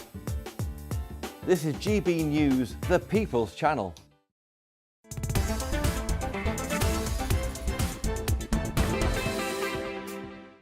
Good afternoon, 23 minutes after 4 o'clock. This is GB News. We are Britain's news channel. I'm Nana Akua. Also, don't forget you can download the GB News app. You can check out all the programmes here on the channel at your leisure. That app is completely free. But it's time now for the Great British Debate, the first one of this hour. And I'm asking, should the BBC licence fee be optional? The BBC put on a documentary that was fronted by the son of a senior Hamas official. They've taken it down, but is their reputation ruined? That's despite Gary Lineker being among 500 media figures urging the BBC to reinstate this Gaza documentary. So for the Great British Debate this hour, I'm asking, should the BBC licence fee be optional? Well, joining now is broadcaster and columnist Lizzie Cundy and also political commentator Matthew Stadlin. I'm going to start with you, Lizzie Cundy, on this one, because, of course, that was the BBC documentary. 500 media figures urged the BBC to reinstate it. Those people included Gary Lineker, Ruth Negga, Juliet Stevenson, Miriam Margolis, many of them. And it was Gaza, How to Survive a War Zone. It was on the BBC iPlayer. Lizzie Cundy. Absolutely appalling. And, of course, Gary Lineker would agree with that. Mouth of the day, we call him. It literally, I mean, this BBC, I just think they're just losing so much respect. It's like an old boys' club. It's outdated and it's got double standards. They're not, you know, it's really disgusting, and they're not supposed to be biased, which they truly are. Remember them calling Hamas freedom fighters. Absolutely appalling. Could you imagine if we had done that on GB News? My God, that'd be the end of us. Matthew Stadlen. Well, first of all, I have very little interest in what Gary Lineker says about anything. I mean, I don't even have that much interest in what he says about football. He blocked me on Twitter a while ago for saying that Lionel Messi was overly reliant on his left foot. So let's leave Lineker out of it for a moment. On the substance of this, I think the BBC, and I worked for the BBC for 8.5, 9 years, I think the BBC is a fantastic British institution. Because it is run by human beings, of course it gets things wrong. But I know, certainly from my experience, which was a while ago, that it bends over backwards to try to get things right, to be factual, which is very, very important, particularly in an age of disinformation and misinformation and the online sewer that we all know so much about. And it also bends over backwards to be neutral, not to pick a side. You will find people, just for example, on the Israel-Gaza conflict... They've not done that at all, Matthew. Hang on, let me just make the point. You will find people who are outraged who support the Israeli side, and you'll find people who are outraged who support the Palestinian side. Matthew, they've been so biased against on the issue of the Matthew, let Lizzie... Yes, on let the Lizzie... documentary, I think Hold you on, got it Matthew, wrong, and that was let Lizzie damaging. come back. They have been so biased. For them to call Hamas, who are terrorists of the worst kind, freedom fighters, they don't... I mean, there are so many occasions where they've been so wrong and they haven't actually done anything about it. They continue to do that. Fighters? Who in the BBC? The BBC, the news. Who? It's a massive organisation. Who did? Someone on the news did. Right, and they would have apologised, right? Did they apologise? Did they apologise? Did they apologise, Matthew? No, they didn't. I imagine they did. The newsreader, that was jubilant about Boris Johnson, remember? There was a big controversy early on, wasn't there? After October the 7th, about whether the BBC should call Hamas terrorists or not. They decided not to. I thought they should. They decided not to. What else are they? They're a death cult. What happened on the 7th of October? They're a death cult. I agree with you. That wasn't because they were biased. They were trying to get it right.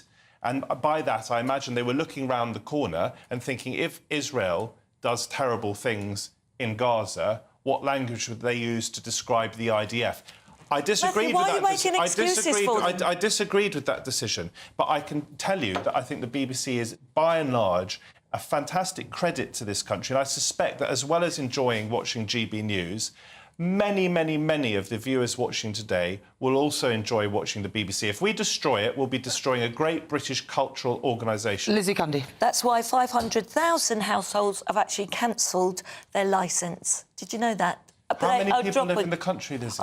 They are... 60 or 70 million of us. Are turning off from the BBC and they do not want to have the BBC licence because... And look at the huge salaries. Look at what they paid. I know you don't want to talk about him.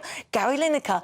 That was outrageous. Look what they have paid. Some of the... commercial rate, presumably. Oh, it's a disgrace. And we're having to pay their wages. And he wasn't supposed to be political. You couldn't stop him. There's no doubt that as we move forward, as we move further and further into the digital age, that the question of how the BBC is funded is going to come under greater scrutiny. We all know that. But I think as well as having an opinion-led television channel such as GB News, and even more importantly than that, to have a news service in this country that really does its very best, remember, again, it's staffed by human beings, to get things right factually and to be neutral, not to be biased in one direction or other, I think is critical. If we lose that, we will have a great big hole at the heart of our country in the way we do things. I totally disagree with you. There are so many different platforms now. Let us be have the choice. If we want to watch the BBC, yeah, fine. But if you don't, you don't have to. You don't have to pay for it. And that's how it should be, Matthew. We've got, this great news channel here. We'd never get away at GB News with saying some of the things the BBC is saying. I can't believe you're even sticking up for them. I'm astonished that you would say that. GB News, a lot of the presenters, such as Nana, lead with opinion. Yes, there is balance within the shows. That's how it's allowed to survive by Ofcom. People like me come on and put my point of view across as forcefully and I hope politely as I can. The BBC is different. The BBC has no agenda. And that is critical in an age when tempers Sorry. are flying and facts are being muddied. I've listened to that. And you say the BBC has no agenda. I don't know whether that's true. I think a lot of people on the BBC have their own views, which they disguise as being neutral, and then they turn out they're not. And I'm quite confused as to the whole complaints procedure at the BBC as well, because you've got to go through their procedure, and then eventually, if it gets to the point where you can get Ofcom to step in, then eventually that happens. But on many things, it doesn't get referred to Ofcom, and they get away with a lot more, I think, than any of the other broadcasters would get away with. That is just my view. And we do everything to show both sides of everything. And I've seen many occasions on the BBC, like, for example, when they were talking about GB News on, I think it was Panorama, where they had nobody representing GB News or any other balance. But, you know, that's by the by. Do you think, Matthew Stadland, that it should be optional, the licence fee? No, I don't. I don't think it's perfect. I don't think it's a perfect model. I think if we were starting again, we might not start with a compulsory licence fee. But I think if it becomes optional, then that will be a major erosion of one of our best institutions, one that cares about facts and impartiality. I'm not saying that GB News doesn't have its place. We care about facts as well. But having a non-opinion-led national broadcaster, which is not a state broadcaster, it is not controlled by the state, it is effectively owned by all of us who pay the licence fee, I think that is a force for good. It's outdated and has double standards. All right, what do you think at home? gbnews.com/you'll say, should it be optional to pay the licence fee? Well, a BBC spokesperson said that during the production process, the independent production company was asked in writing a number of times by the BBC about any political connections he and his family might have had with Hamas. Since transmission, they have acknowledged that they knew that the boy's father was a deputy agricultural minister in the Hamas government. They have also acknowledged that they never told the BBC this fact. It was then the BBC's own failing that we did not uncover that fact, and the documentary was aired. Well, listen, stay with us. Some breaking news for you. The Sun newspaper is reporting King Charles is to meet Ukraine's President Zelenskyy at Sandringham Estate. The King and the Ukrainian leader will reportedly talk tomorrow, just days after that infamous meeting with Donald Trump. And a spokesperson for Zelenskyy has said that tomorrow there'll be a series of bilateral meetings, including one with the King, King Charles III, and the European leaders meeting on supporting Ukraine. I'm wondering what time that will be, maybe in my show. Well, you're with me. This is GB News. We're live on TV, online, and on digital radio. Coming up, it's the Great British Debate. It's the second of this hour. And I'm asking, is Sir Keir Starmer right to cut the foreign aid budget? But first, let's get your latest news headlines with Sophie Reaper.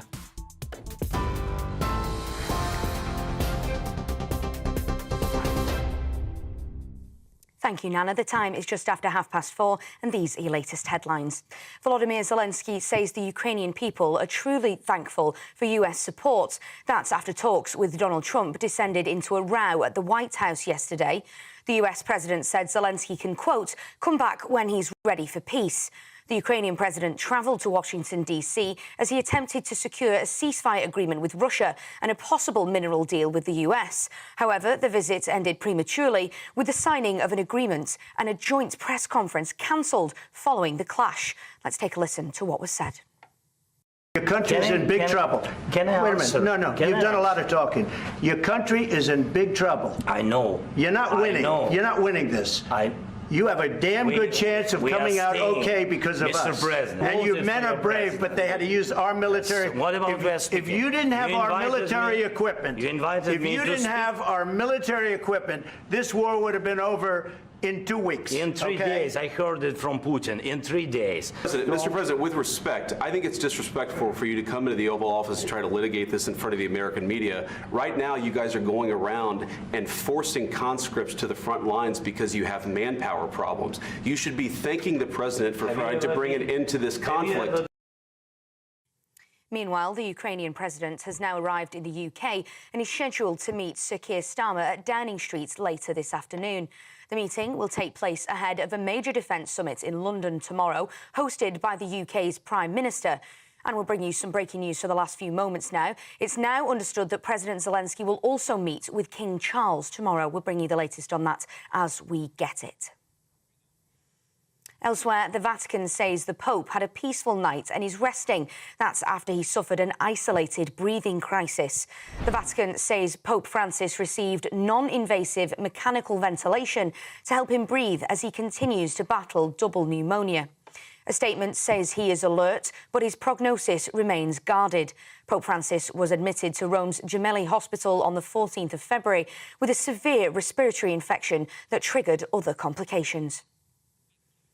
And Dydd Gwyl Dewi Hapus, or Happy St David's Day, to all of our viewers in Wales and those who are celebrating around the world. To mark the day, the Prince of Wales has used his first message delivered in Welsh to wish Wales a happy St David's Day. Hello. Heddiw, a Dydd Gwyl Dewi, rydym yn dod at ein gilydd I ddathlu Cymru, ei hanes, ei diwylliant a'i phobl anhygoel. O'i golygfeydd anhygoel i'w iaith, mae Cymru'n parhau I ysbrydoli. Heddiw, ni'n dathlu popeth sy'n hudol am Gymru. I bobl Cymru ac I bawb ar draws y byd, Dydd Gwyl Dewi Hapus. Those are your latest GB News headlines for now. More from me in the next half an hour. For the very latest GB News direct to your smartphone, sign up to News Alerts by scanning the QR code or go to gbnews.com/alerts.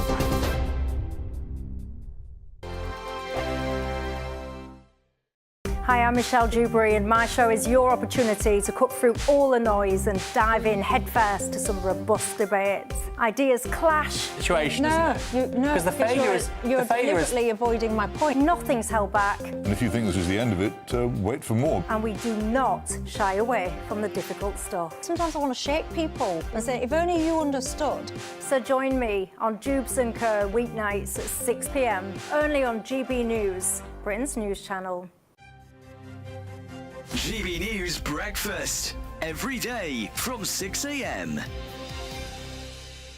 Well, it's an ice sculpture of an older man living in poverty, and it's been unveiled at the Tate Modern. But this is for an issue that I know basically all of our viewers and listeners, and ourselves included, really do care about. Yeah, the activity was organised by the charity Independent Age, and it's to raise awareness of the dire financial struggles facing some older people. Rob Trueheller is a 68-year-old pensioner who the ice sculpture depicts. Now, he's had his winter fuel payment cut off following Labour's tax raid. Yes, and taxi driver Rob Trueheller joins us now alongside the Head of Policy and Influencing at Independent Age, Morgan Vine. Welcome both. Thank you very much indeed for joining us. Start with you, Rob. I mean, what does this sculpture mean to you, then? Well, it's there to... It's a focal point for people to look at and to understand that there's a lot of pensioners in poverty. You know, the winter fuel allowance, which was a mere spit in the ocean, really, £250 for each person, makes a heck of a difference when, you know, electricity prices, etc., are going up. Talk to me about how this idea came about, then, and what Independent Age does. So Independent Age is a national charity, and we provide free independent support to older people living on a low income. We try and make sure that they're getting all of the money they're entitled to. And we also use the evidence that comes through our services and through the grants that we give out to try and work out some of the systemic problems. And one of those is that older people just don't have enough money to live on. As Rob said, they're not receiving the money they're entitled to, many of them. But even for those people that are receiving that money, it's often not enough to live on. So we think that there's more that the UK government and companies and others can do to try and improve the situation. Yeah. GB News, the People's Channel. It's Patrick Christie's Tonight, and here we do things differently. It's explaining the absolute madness of this, doesn't it? It's explosive. I mean, this is very good. It's lively. 850. Your government sat there, Sean, and it did nothing. It's controversial. And the Middle East has been in turmoil since before I was born. It's everything you need to kickstart your evening. Everyone's had their Weetabix tonight. I love to see it. That's Patrick Christie's Tonight, weeknights from 9 p.m. Only on GB News, the People's Channel, Britain's news channel.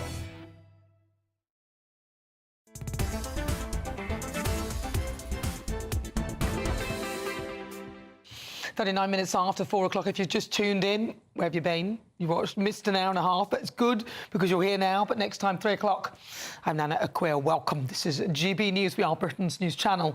And it's time for the Great British Debate at this hour. I'm asking, is Sir Keir Starmer right to cut the foreign aid budget?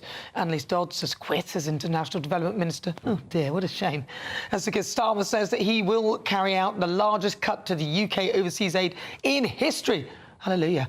The cut to foreign aid means around £6 billion per year will be taken out of the aid budget, which amounts to a reduction in spending from 0.5% of GDP, gross domestic product, to 0.3%. Now, this is so that Labour can allocate more money to the defence budget instead. So for the Great British Debate this hour, I'm asking, is Sir Keir Starmer right? Is this the first right thing, in your view, that he's done? Not right wing, right thing, to cut the foreign aid budget. Well, joining me now, broadcaster and columnist Lizzie Cundy, and also political commentator Matthew Stadland. I will start with you, Matthew Stadland. Well, I remember being on late-night radio, hosting my own shows, difficult though that might be to imagine, for year after year after year, in which people would ring up and say, oh, let's just slash the international aid budget. It's the easy thing to say, and in this case, for Starmer, it was the easier decision to make. He's been bounced into this by Trump, no doubt about it, and if you like those sorts of tactics from an American president, they've certainly been effective. But who will be the losers? Yes, of course, you're always going to get populist headlines that say, oh, well, we're giving money to India. India have got loads of billionaires, true, and they're a very wealthy country in some respects, but there's also grinding poverty in India. The losers in this, largely, and I'm sure there is some waste, but the losers in this will be some of the poorest and most vulnerable people on the planet. Do I think that Starmer therefore made a mistake? It's really difficult because our own public services are stretched and they need investment.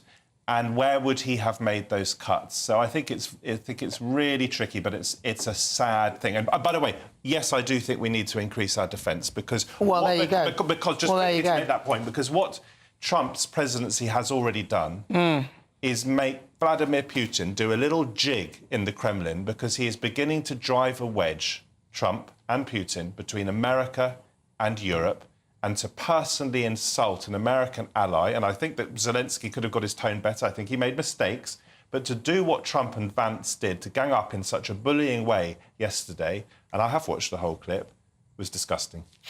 Well, I ask you, home or away? Because foreign aid is to support aid in other countries, and our own aid that we need, like our armed services and armed forces, I would say should be number one before everybody else. Lizzie Cundy.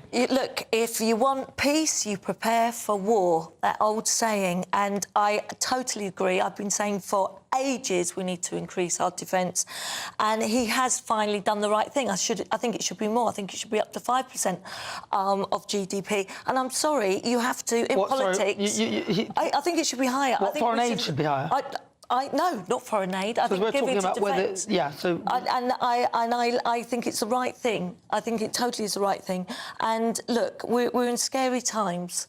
It wasn't pretty what we saw yesterday with Trump and Zelenskyy, but we're living in terrible times.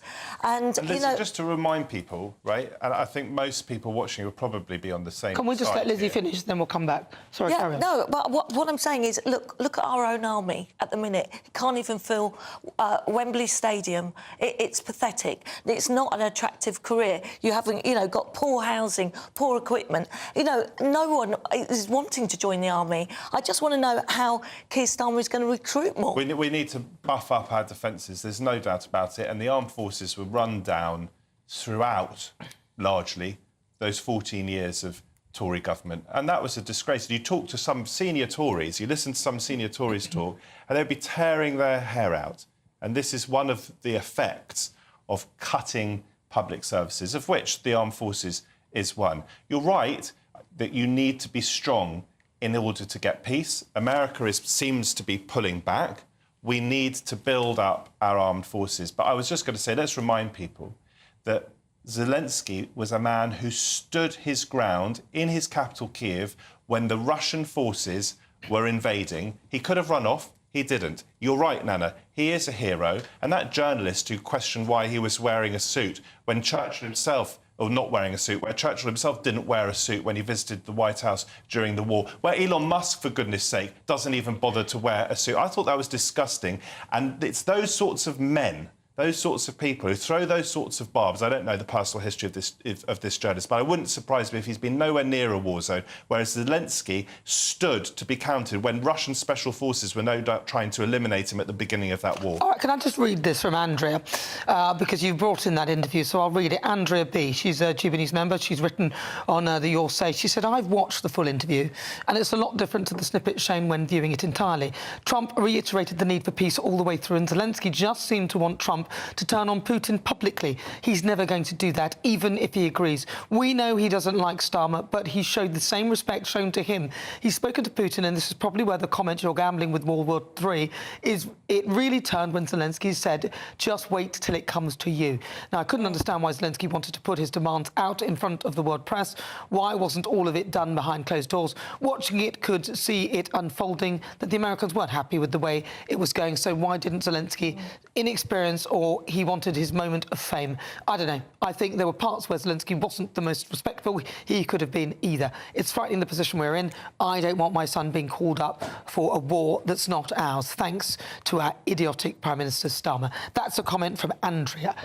Some people would say again that Keir Starmer does need to engage, though, because we are helping to fund this war as well. Yeah. But keep your comments coming, gbnews.com/your say.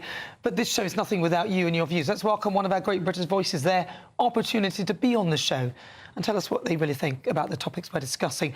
Right, let's go to Ellesmere Port. Let's have a chat with Mark Sheridan. Mark, your thoughts, please. Yeah, massively. I would say it's well overdue that we reduce or we stop the foreign aid. I'm a veteran, and I'm concerned that, yes, he wants to put the defence budget up, which I totally agree with, but it's got to be used in a proper way, in a proper manner, where we're going to instill, you know, the fighting aspect of our armed forces. It was mentioned there that we can't even fill Wembley Stadium with our military.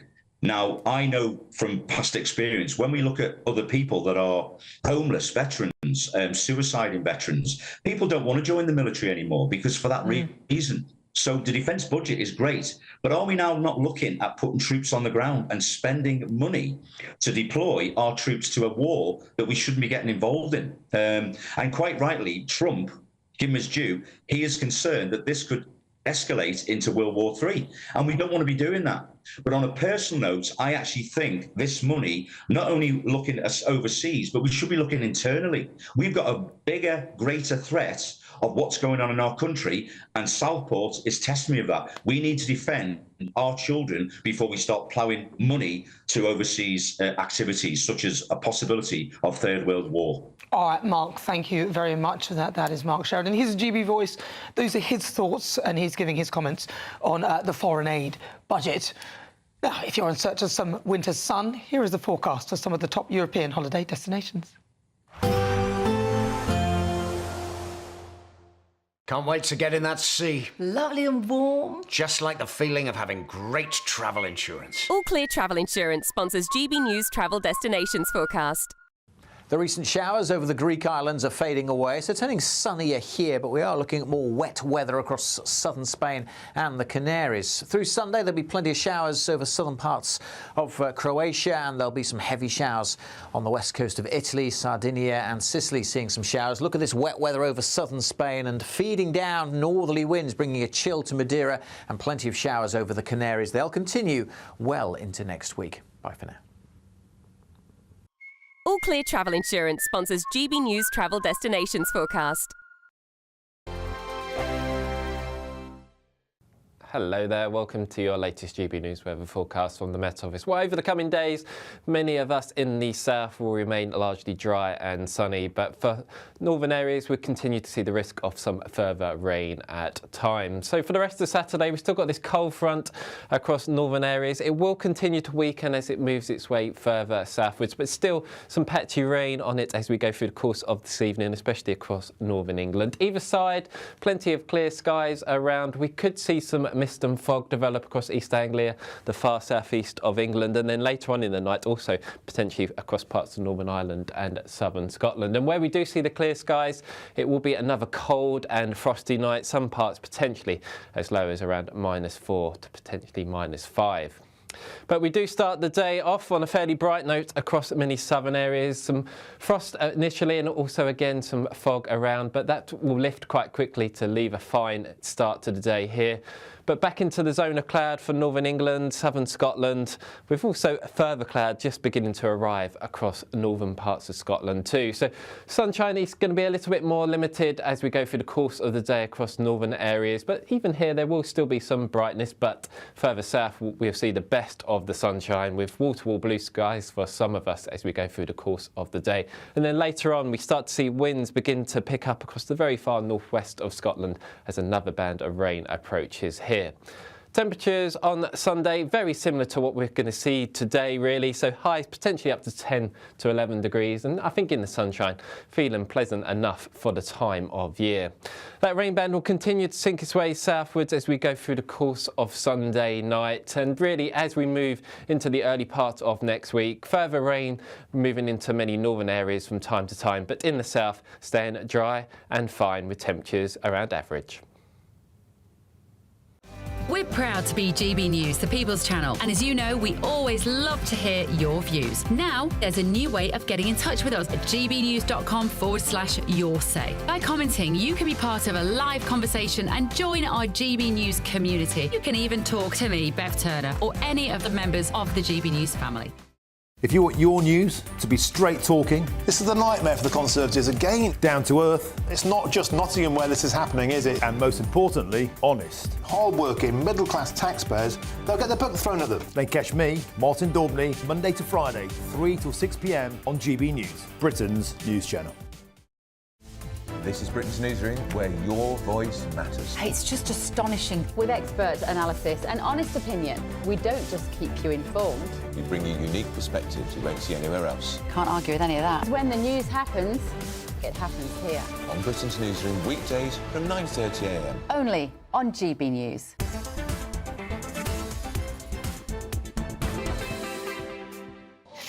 Well, welcome on board. 51 minutes after 4 o'clock. Well, if you're struggling to get a GP appointment, a new deal between GPs and the government promises easier booking. Joining me now to discuss, GB News presenter and, of course, Dr.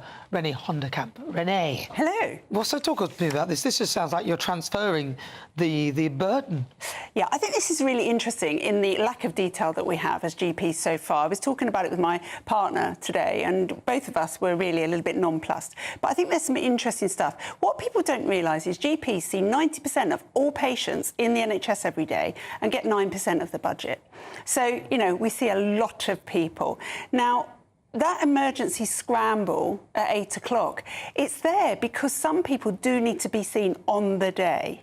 The danger with this new system where people can just book into that emergency bit on their own is we will start seeing people on the day for their varicose veins and their verrucas. And trust me, people still get through the net now, and I see people for an emergency appointment that we've booked that day and they have a little bit on their finger that need to look at. And it's not an emergency. We could see them in a week. But couldn't you not fine people, but there could be something that you could do if someone takes advantage of that, and it's obviously wrong. But you've still then got to have someone making a judgment on that, and that's the problem. So the danger there is that all of those appointments will get used up, and then Granny, who's 88, who's got chest pain or difficulty breathing, won't be able to get an appointment online or on the phone. So that's a worry. There's a lot of money going behind this, 892 million. One wonders if they could give every practice a duty doctor who triaged all of these calls. So if you book it yourself online, it goes onto a duty doctor list who triages it. That could work. That would cost about 150 million across the country of that 892. So that could potentially work. But don't forget, GPs are now terrified that come April, national insurance, minimum wage going up, that they're going to be laying people off. The government haven't thought the national insurance hike through at all effect. Renee, you're up at 6 o'clock. What have we got? So it's a really special show today. Darren Grimes has a big announcement to make, but I'm not going to spoil it. Before he makes that announcement, we're going to talk about climate change, Zelenskyy and Trump, obviously. today, and it's going to be a really great show. We don't have Big Willie, but we do have Emma Trimble. Oh, Emma Trimble, she's fabulous. Renee, thank you very much. Lovely to see you. Thank you. And thank you for my lovely card as well. It's very nice. The lovely Dr. Renee Hundekamp. She will be back at 6 o'clock for the Saturday 5. And, of course, you've got the Saturday 5 Extra as well, the hour afterwards. So 3-hour show in total. Stay with us. This is GB News. We're live on TV, online and on digital radio. We'll be crossing over live to Downing Street as we await Ukraine President Zelensky's meeting with Sir Keir Starmer. But first, let's get some weather.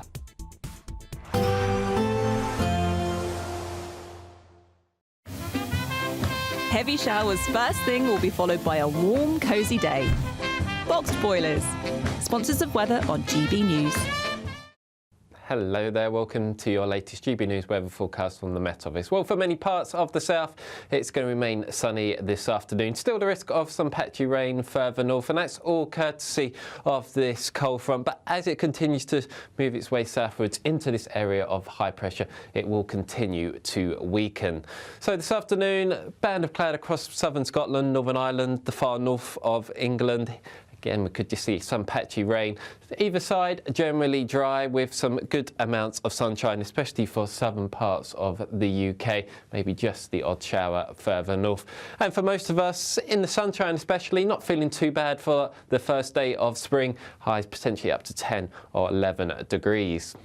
So as we end Saturday afternoon, for much of Scotland, it's a fine end to the day. Still the risk of some showers for Shetland and Orkney, but I think for most of the mainland, it should be relatively dry. Some sunshine to end the day also for Northern Ireland, but for the far south of Scotland and Northern England especially, a bit of a grey end to the day here with, again, still the risk of some patchy rain. But elsewhere across England and Wales, a fine end to the day. Sunshine maybe a little bit hazy as the sun sets, but for most, as the night goes on, a fairly quiet night here. Just a few fog patches for southern England and East Anglia. The rain continuing for the far north of England, but again, fairly patchy here. And to the north of that, it's rather clear, maybe the odd fog patch. And where we do see the clearer skies, we will see a fairly widespread frost once again. But for a lot of the UK, it's a fairly bright start on Sunday morning once any early mist and fog clears. Still got this zone of cloud for northern England, sunshine a little bit more limited here. And then towards the very end of the day, winds increase with another band of rain just approaching the very far northwest of Scotland. But for most of us, temperatures on par to today, so again in the sunshine, not feeling too bad at all. A nice bright morning will generate a lovely warm day, right through to the evening. Boxed Solar, sponsors of weather on GB News. It's the final week to see how you could be one of 2 big winners in our latest giveaway, as we have 2 prize bundles that have to be won. There's 2 lots of a totally tax-free £10,000 in cash. You'll also receive a brand new iPhone 16, along with £500 in shopping vouchers to spend at your favourite store. Hurry, lines close on the 7th of March. For another chance to win, text cash to 63232. One entry costs £2 plus 1 standard network rate message, or text bonus to 63232. 5 entries cost £5 plus 1 standard network rate message. Go to gbnews.com/win. Entries start from just £2. Call 0903 681 3232. Calls cost £2 plus your network access charge, or post your name and number to GB11 PO Box 8690 Derby DE1 9TT. UK only. Entrants must be 18 or over. Lines close at 6 p.m. on the 7th of March. Please check the closing time if listening or watching on demand. Good luck. In the GB newsroom, we bring you the news as it happens. With our team of dedicated journalists across the UK, we're ready to keep you up to date with what's happening every half an hour, every single day. Bulletins here on GB News, the People's Channel, Britain's news channel. Mornings don't have to be tiresome, especially if you have the right company. Wake up to news as it happens, opinion and debate, and of course, a little bit of entertainment too. Because when the kettle's on, we're on. That's Breakfast on GB News, a show worth waking up for. Every morning from 6 a.m. Only on the People's Channel, Britain's news channel. We'll spread the news, you spread the word. Headliners on GB News 11 p.m. every night. It's got 3 top comedians going through the next day's newspapers so you don't have to read them, which is great. That's a good point. He's lying. I mean, maybe he's not lying. That's Headliners, every night from 11 p.m. and 5 a.m. as well on GB News, Britain's news channel. Join me, Camilla Tominey, for a frank and honest discussion with those in power that cuts through the spin and gets to the heart of the issues shaping our nation. You haven't confirmed that you want to stand as leader, but you haven't ruled it out either. This report basically says that he's not fit to stand trial. Is he indecisive? Incompetent? I deliver the dose of reality Westminster needs. That's the Camilla Tominey Show at 9:30 every Sunday on GB News. The People's Channel, Britain's news channel. I'm Christopher Hope. From pop stars to politicians, I'll interview anybody in a pub who's got a political opinion. Join me every Friday on Spotify, Apple Podcasts, YouTube or gbnews.com, or wherever you get your podcasts. This is GB News, the People's Channel.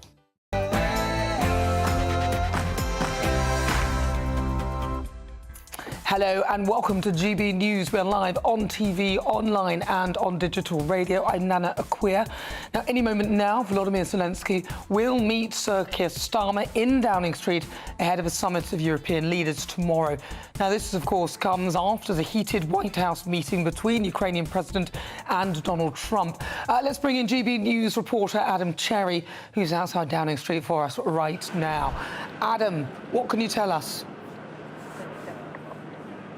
Nana, we're just waiting for the arrival of President Zelenskyy. He could be here any minute now. It's obviously a crunch meeting, very important ahead of that summit tomorrow, with the European leaders.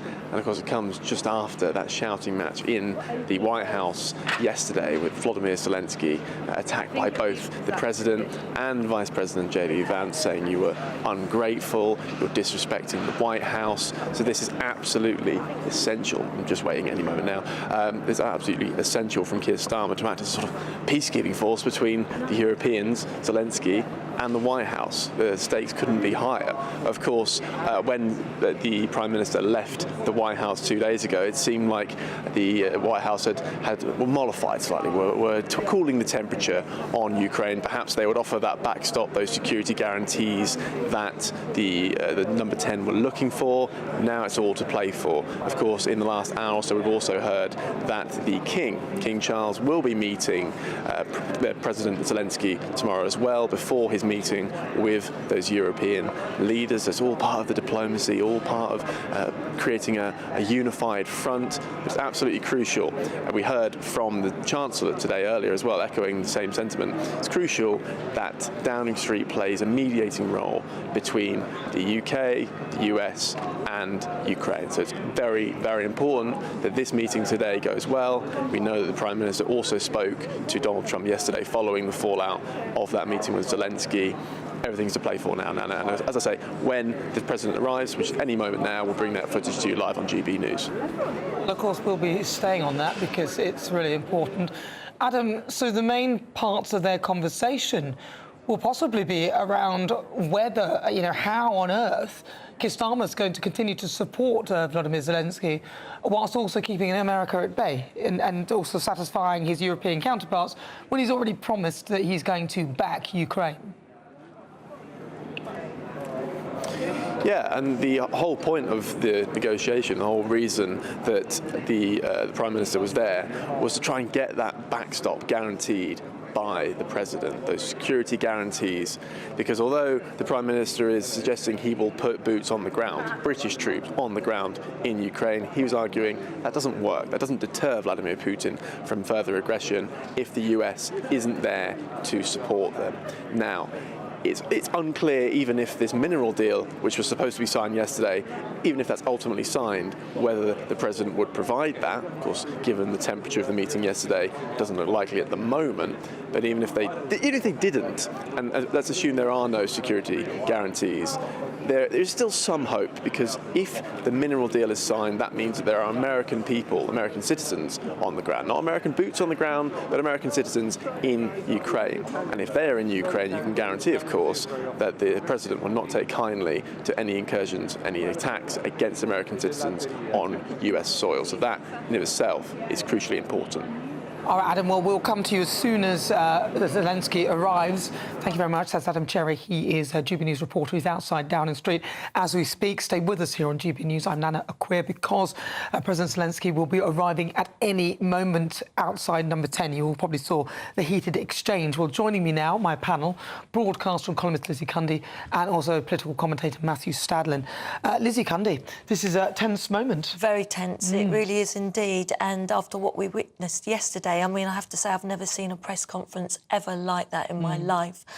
But everything now to play for. But isn't it incredible how Keir Starmer, the man that you wanted to abolish the monarchy, is now using King Charles in every way he can. And now we've got, Zelensky's been invited to meet with our king. But it's quite incredible. Lizzie, we've been doing state visits, haven't we? Sort of year after year after year after year, where the king is involved. So I think that's a little bit unfair on Starmer. I thought Adam Cherry was very good there. I mean, he did make your point that you said earlier, Lizzie, that if there are American boots on the ground, even civilian boots digging up minerals, then isn't that a form of defence and guarantee for Zelenskyy? Because would Russia really try to invade further if there are American boots on the ground? Exactly. The problem with that analysis is none of us really know the detail of this deal, and you can fully understand why Zelenskyy has been betrayed, can't you, Nana, time and time and time again by Putin, who is a widely acknowledged war criminal and who invaded completely illegally a sovereign and democratic country.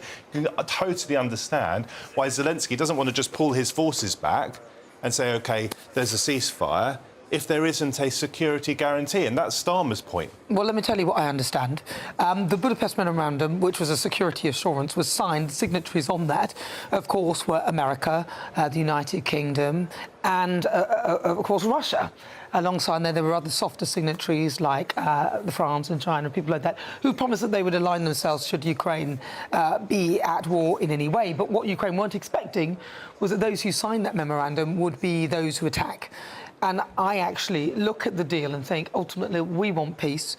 But I'm wondering how the UK are going to extract themselves from and America themselves. It's not right that America didn't support Ukraine. They did initially. They're pulling back their support to try and stop the war, but it's wrong for Russia to have, broken its agreement in the first instance, really. Exactly. And Keir Starmer's finding himself in a bit of a position now. What we can see, he's very good at schmoozing, because he was very like that I couldn't believe it with Trump, especially with the past things he and his cabinet has said about the president. I mean, it really sort of talk about, going in with your tail between your legs.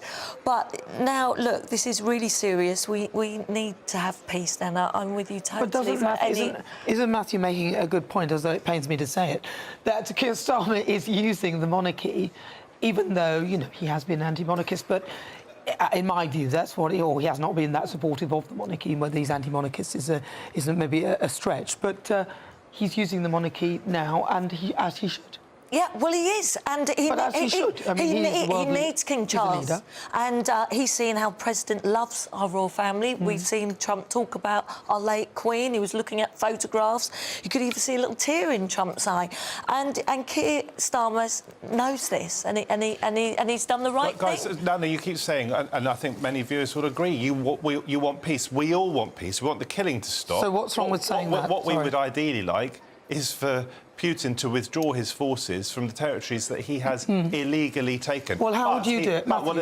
How would you do it? I'm about to make the point. But he is a nuclear power. He has more nuclear weapons, as I understand it, than anyone else on the planet. He has more nuclear weapons than America has. So quite how you force him back is a very difficult question. It's been a difficult question from the start. But if everyone who's calling for peace now had said, let's have peace from day dot, then Putin would have been having lunch in Kiev. Well, they sort of were saying that, but they didn't know how to do it, because Putin was and is still the aggressor, going in and saying, if you do this, then potentially I could use nuclear weapons. Oh, that's a red line, or we made red lines, or whatever the thing was. But we were, even the collective power of Europe, even together, they don't have enough more nuclear weapons than Russia.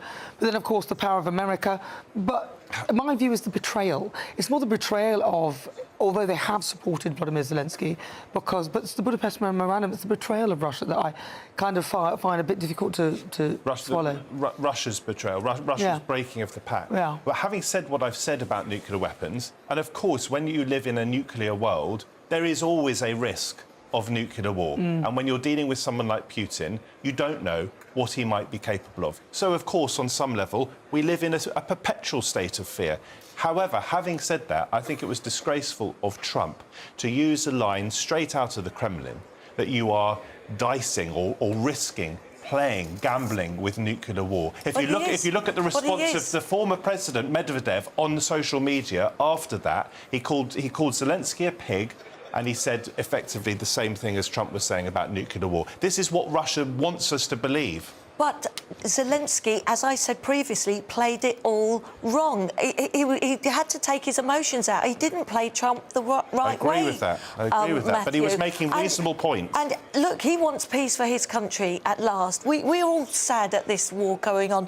But Trump, if Trump was in power, war would have never started. Putin would be in Kiev having a nice meal. Putin is scared of Trump. Or Putin would be in Kiev by now having a nice meal. Putin is scared of Trump. Why would he be having a nice meal in Kiev if Donald Trump was in power? That doesn't make any sense to me, sorry. Very quickly, because Trump seems to be rolling over and allowing Putin to tickle his tummy, give him everything he wants. So if he's prepared to do that now, why would he not have been prepared to do it in 2022 had he been president? We don't know. This is counterfactual history. I feel as though, Matthew, that you haven't watched that whole thing. I watched the whole thing. No, please don't accuse me of lying. No, I'm not. I feel as though that you didn't, because the comments, I'm confused by your comments, because let me just read you one of the quotes from the actual conversation. And this is from Donald Trump, who was accused of aligning himself with Putin.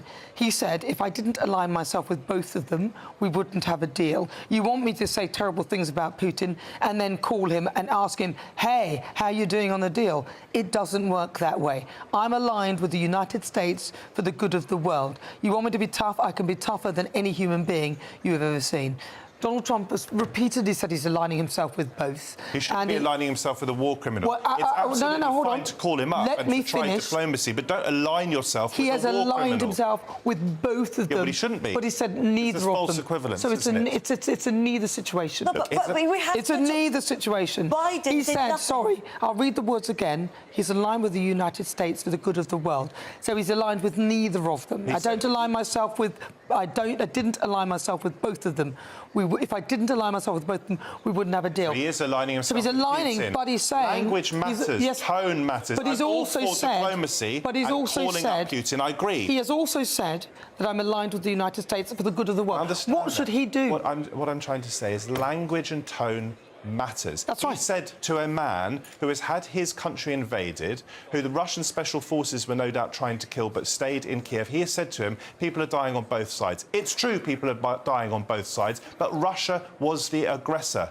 He was we know that. provocative. We know that. We all know that. We're not going to get peace unless he talks to Putin. I agree he should talk to Putin. So then he has to, not what Biden did. Biden, I'll give you this much money, but not win the war. All right, listen, we'll come back. But joining me, former Financial Times journalist Alan Friedman. Alan, welcome. Alan, really good to talk to you. Where's Alan? I'm here. Alan, so you've heard what people are saying. I just want to get your take, actually, on what you saw with that press conference in the Oval Office with President Trump and Zelensky.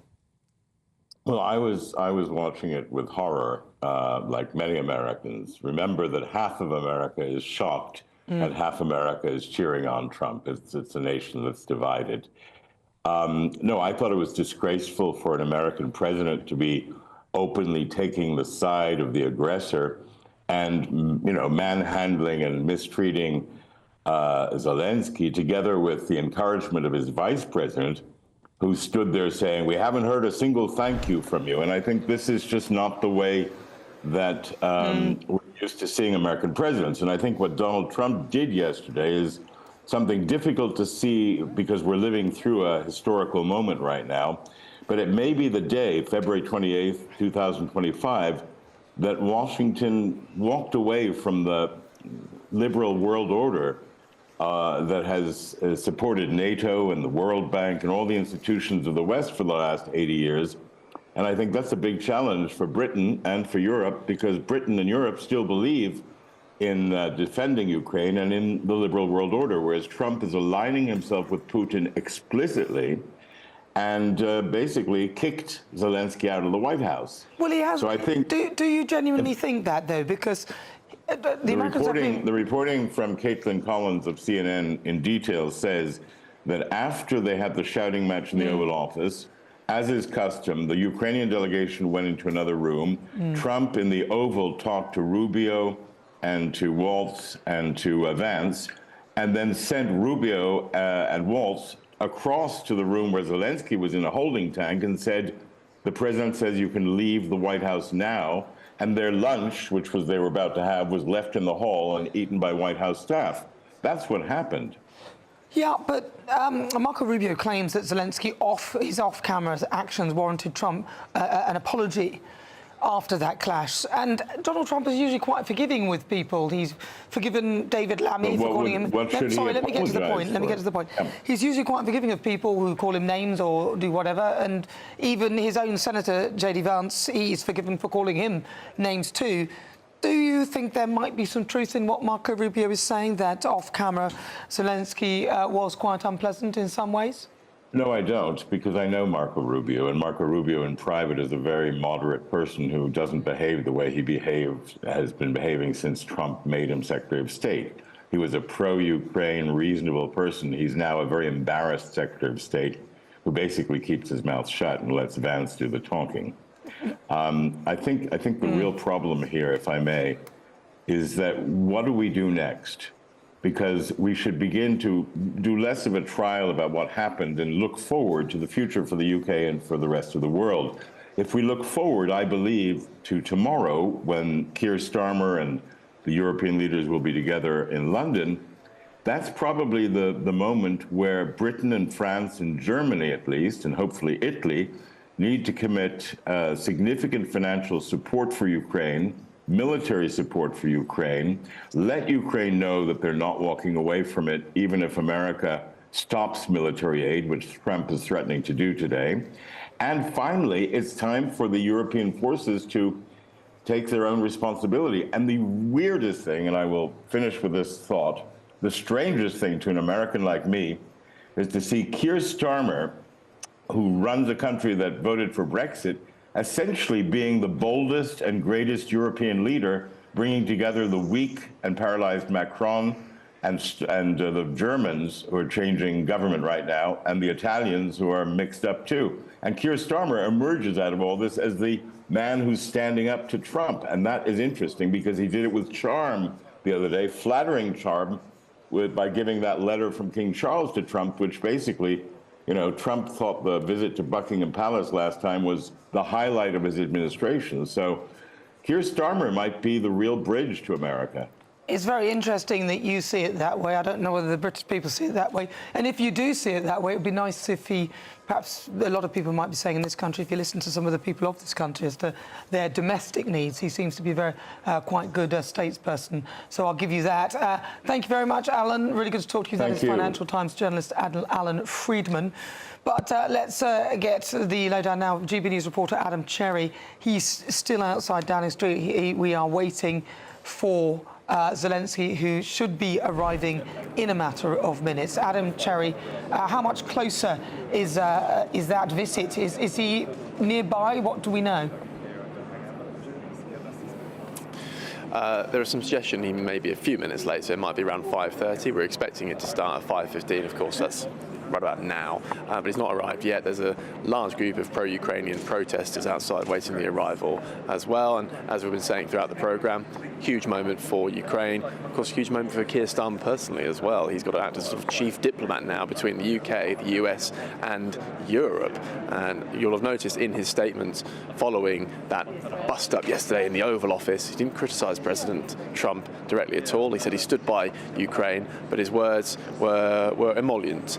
And he's trying to keep both sides on side ahead of that crucial summit with European leaders tomorrow. It was only 2 days ago, seems like a lifetime ago to be honest, but it was only 2 days ago that Keir Starmer himself was in the Oval Office, seemed relatively pleased with the outcome. Donald Trump very happy to see that he'd committed to 2.5% of GDP in defence spending by 2027, wanted it to go even higher, but at least that suggested that there was some movement from the UK side, and therefore on the US side perhaps they would provide those security guarantees. Now that's all up in the air, that's all to play for, and today it's very important, I think from Zelensky's point of view, that he gets some concrete assurances from Downing Street that whatever happens, the Europeans and the UK will be remaining on side. Does Keir Starmer really have any wriggle room at all, though? As we've seen that Donald Trump is quite swift with his tariffs, and if he doesn't get his own way, then the zero sort of balance trade deal, so a free trade deal, could be completely off the table because he's kind of flirted with it. Where do we stand with this? Well, I think Downing Street are hoping that the relationship with the UK and between the UK and the US is different as it is with the Europeans. The Prime Minister and the President have a slightly better relationship, and of course, historically, Donald Trump has always had a bit of a soft spot for the UK. He likes the royal family, and the prop of that letter from the King that he gave to Donald Trump on Thursday was effective. He's got a second state visit, although of course Zelensky himself, President Zelensky, will be meeting with the King as well tomorrow before that summit. So I think Downing Street's perspective is, given that he has struck a decent relationship with the President, which of course is not easy, perhaps he can be in a unique position to negotiate this and cool heads will prevail. Well, we'll see if they do. Adam, we'll flit in and out with you, and hopefully the next time we come back to you, which will be in a matter of moments, that Zelensky is outside number 10. All right, let's bring in my panel, Lizzie Cundy and political commentator Matthew Stadlen. Matthew Stadlen, do you not think that that Keir Starmer's going to have a bit of a problem here? Because he's kind of flirting with the relationship with Volodymyr Zelensky, but also he's got to kind of flirt with Donald Trump. And it's interesting, Alan thinks that, Keir Starmer may emerge as the world statesman out of all this. I thought it was very good reporting again from Adam in Downing Street, and I thought Alan Friedman was very impressive as well with what he was saying about Starmer. I hadn't quite thought about it in these terms before, but it is true. Germany has just got a new chancellor. Macron is very, very weak politically at home. Italy has never been as big a player as France, Germany or the United Kingdom. So this is an opportunity for Starmer. Yes, we live in a social media age and he's had many stones thrown at him, but this is an opportunity for him on the world stage to represent our country with pride and dignity, to provide a really important role and, yes, potentially a bridge between America and Europe on a massive issue. And that massive issue is the sovereignty of a European nation where people are dying in their droves every single day. It's interesting that he should work on sovereignty of another European nation when he's actually completely politically opposed Brexit. Is he kind of... Exactly. I just don't know whether Keir Starmer has got it in him. He's not shown he's a leader. He's got the worst performance of a Prime Minister. But some people would argue, I mean, you heard what Alan said, that from the American perspective, Keir Starmer could come out victoriously, and people are looking at that. Well, you've just given one example. I've many who I'm in touch with globally that think he's an actual standing joke and thinks that actually Trump was quite playing him. There was, when they first met, he did a bit of a joke about his suit. We all know about the freebies and certain things. And I think Keir Starmer, if you look at his body language next to Trump is so at ease with himself. He's like a very Nigel Farage type, not looking at his notes once, whereas Keir Starmer looks so tense. His feet were the other way. If he was a body language expert, he looked very, very tense, looking down at his notes, looked very nervous and red-faced to me. So, for me, he's not a leader, Nana. Whether he can do what he can do, he's in a very sticky situation and he likes to play it safe and in the middle. Nigel Farage is a hugely effective communicator. We know that. I disagree with him about most things. But you're right, he's very at ease with himself. Doesn't mean he would make a brilliant Prime Minister. Donald Trump is the most powerful person on the planet.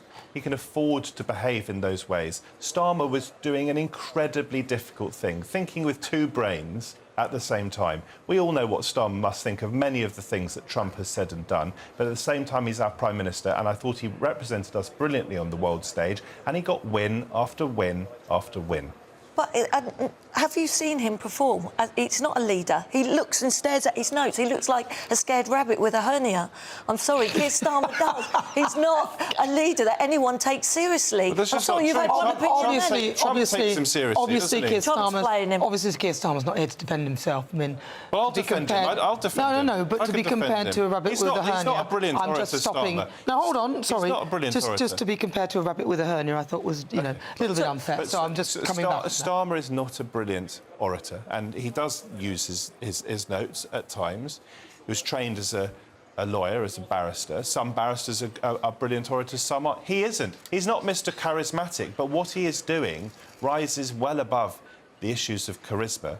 What he's doing is schmoozing. Think of Clement He's Attlee. schmoozing Listen, and using the royal family. You'll be a student of history. He's using the royal family because he knows he's got nothing else. He was in a panic because him and his cabinet have done nothing but badmouth Donald Trump. They didn't have the foresight to think, actually, he could be in power. Trump could win. They even got their own members to go over and campaign against him. It's a diplomatic masterstroke, I think. Hold on, just to correct that these were people who chose to go. He didn't send them there. They chose to go to campaign for political parties in Britain have been doing that sort of thing for decades.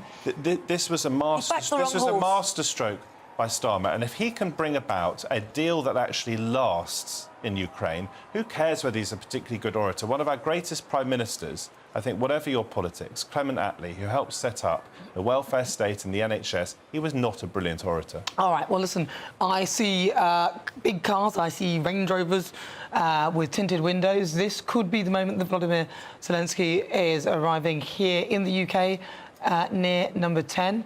So we'll get our reporter Adam Cherry, he's standing by to give us the lowdown on what is actually happening outside number 10. At the moment. So what we've got here is big cars, some security personnel who look like they're somebody's just got out of the car. That is from the front seat, though. I presume you transported to be in the back seat, wouldn't he? So I don't think that's him there. But let's go live now. I wonder if Adam Cherry's about to give us a bit. There is now. Zelenskyy is now outside number 10 Downing Street.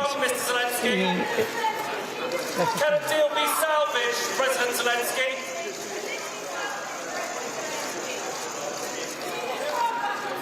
What's your message to the US President?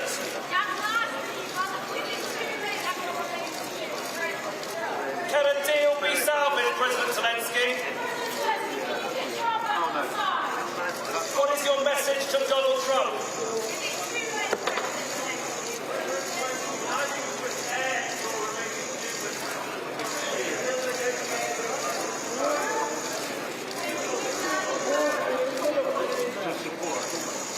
What's your message to Donald Trump? Zelenskyy and Keir Starmer, they shook hands. They are posing for the press right now. Shaking hands again. And a little wave from President Zelenskyy there. And they are just now going in to number 10.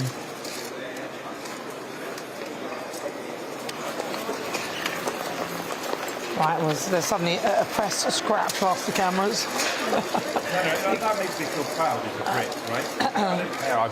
I voted for this Labour government, and it certainly made some mistakes. That makes me feel proud as a Brit, and I am a proud Brit, despite all the problems facing our country, to have a British Prime Minister playing a key role, we hope, in bringing about a proper and lasting peace on the European continent. What role is that? What has he done? I'm just wondering. He's got to keep Trump on side, because Trump is our #1 ally, and Trump is obviously key at this stage. And how has he done that? From what I see, he's just sat there. If you look at Trump's social media feed this week, he put up a video of the behind-the-scenes reality of his talks with Starmer, which showed that he felt it had gone well. And you could see his reaction to the invitation by King Charles. And I'm personally proud of our monarchy. He didn't do the same with Macron, as far as I know. Well, Macron he can act as a bridge between a Europe which looks weak at the moment and a United States that is playing powerful.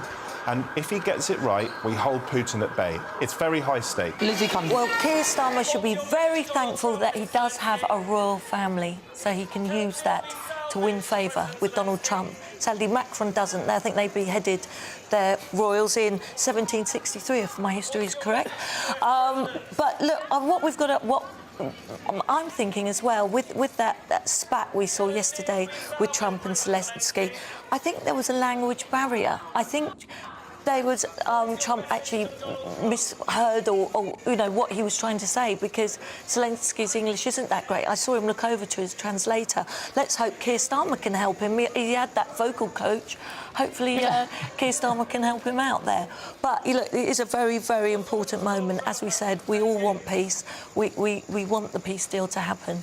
And let's hope Keir Starmer can man up and be the man to help. Look, at the very least, Matthew, Donald Trump has got them all talking, hasn't he? Because Joe Biden I don't know what Joe Biden was doing, but he was simply supplying Ukraine with even more weapons, I guess, honouring the Budapest Memorandum, which does say that they will be there if they get attacked. They obviously weren't expecting an attack from one of the signatories of it. But Donald Trump has at least got them all talking. Well, my view... That's got to be my view, and I've been consistent about this, is that Trump's approach, which is actually to talk to... Until recently, we would have said without any question that Russia was America's enemy. To talk to adversaries, to talk to hostile powers, particularly hostile nuclear powers, is a good thing. Right. And I think Biden went too far in a different direction. However, as I've already said, the tone and the language that Trump has used and his failure properly to call out Russian aggression and the Russian invasion of a sovereign democracy, I think that is very, very poor. OK, but he always uses that sort of language. It's kind of come to expect it. Let's bring in GBNews reporter Adam Cherry. He's outside Downing Street. Adam, so we've just seen the Zelenskyy arrive and Keir Starmer shake hands, and they've just gone into number 10. What are we expecting them to be talking about? Yeah, all smiles as Volodymyr Zelenskyy arrived in the last few moments on Downing Street. Huge crowd outside, by the way, of pro-Ukrainian protesters cheering his arrival. All smiles and handshakes for the media from Keir Starmer and Volodymyr Zelenskyy here. They're now inside speaking right now as I'm talking to you. We will be hearing, or Downing Street will at least provide some details after the meeting as to what took place, what they discussed. We understand the whole point of this meeting really is for the Prime Minister to offer assurances to Volodymyr Zelenskyy that the UK has their back. But of course, it's all about the US relationship, really, isn't it? It's all about repairing the damage from yesterday's shouting match in the Oval Office. And number 10 and Keir Starmer think they're in a unique position to do that because they have a good relationship with the US. The meeting with Donald Trump 2 days ago, although it might seem like a long time ago, went quite well, and they're hoping that the strong relationship there that's been built, the cachet that's been built up, will maybe pay off. Obviously, they gave the letter from the King. The Prime Minister and the President have had warm words. He's been very reluctant to criticise the President since he became Prime Minister. That's all a diplomatic play. That's very deliberate. Privately, they might have their own thoughts about how yesterday went between the President of Ukraine and the President of the United States, but publicly they are hoping to sort of act as the chief diplomat in all this and cool temperatures a little bit. Whether they can achieve that remains to be seen. Of course, we have the big meeting tomorrow, that summit with European leaders. That's crucially important as well, but ultimately this is about getting a peace deal over the line that provides security guarantees for Ukraine. The only reason there was a fight yesterday was because Volodymyr Zelenskyy pointed out, okay, perhaps in clumsy terms, that the last peace agreement, the last ceasefire, was broken by Vladimir Putin. So what would be different this time? And that is the crucial difference. That's what has to be hammered out, not just in these meetings, but with the US as well. Adam, briefly, are we likely to get to see them inside number 10? Are we going to get any of that, or is it just we'll get a summary at the end? We're just expecting a summary at this point. Of course, if that changes, we will bring it to you, Nana. But at the moment, we understand we'll just get a readout of what took place in that meeting. It's not a full press conference. It's a detailed explanation of what happened in those doors, behind those doors behind me in number 10 Downing Street. All right, Adam Cherry, thank you very much. Wow, so that was the moment. We saw it live. President Zelenskyy arriving outside number 10, Keir Starmer, and they both shook hands. And it seemed quite friendly, quite warm. Same thing with Donald Trump when Keir Starmer met Trump as well. Could Keir Starmer broker this and be seen as an international world hero? for this particular deal. Well, that'd be great, wouldn't it? And it'd be great if you could do some of that in this country as well. But you're with me. I'm Nana Akua. This is GB News. We're live on TV, online and on digital radio. Still to come, difficult conversations. I'll be joined by campaigner Andy Mahoney, who says that the national insurance increase could harm the disabled community. But first, let's get your latest news with Sophie Reaper.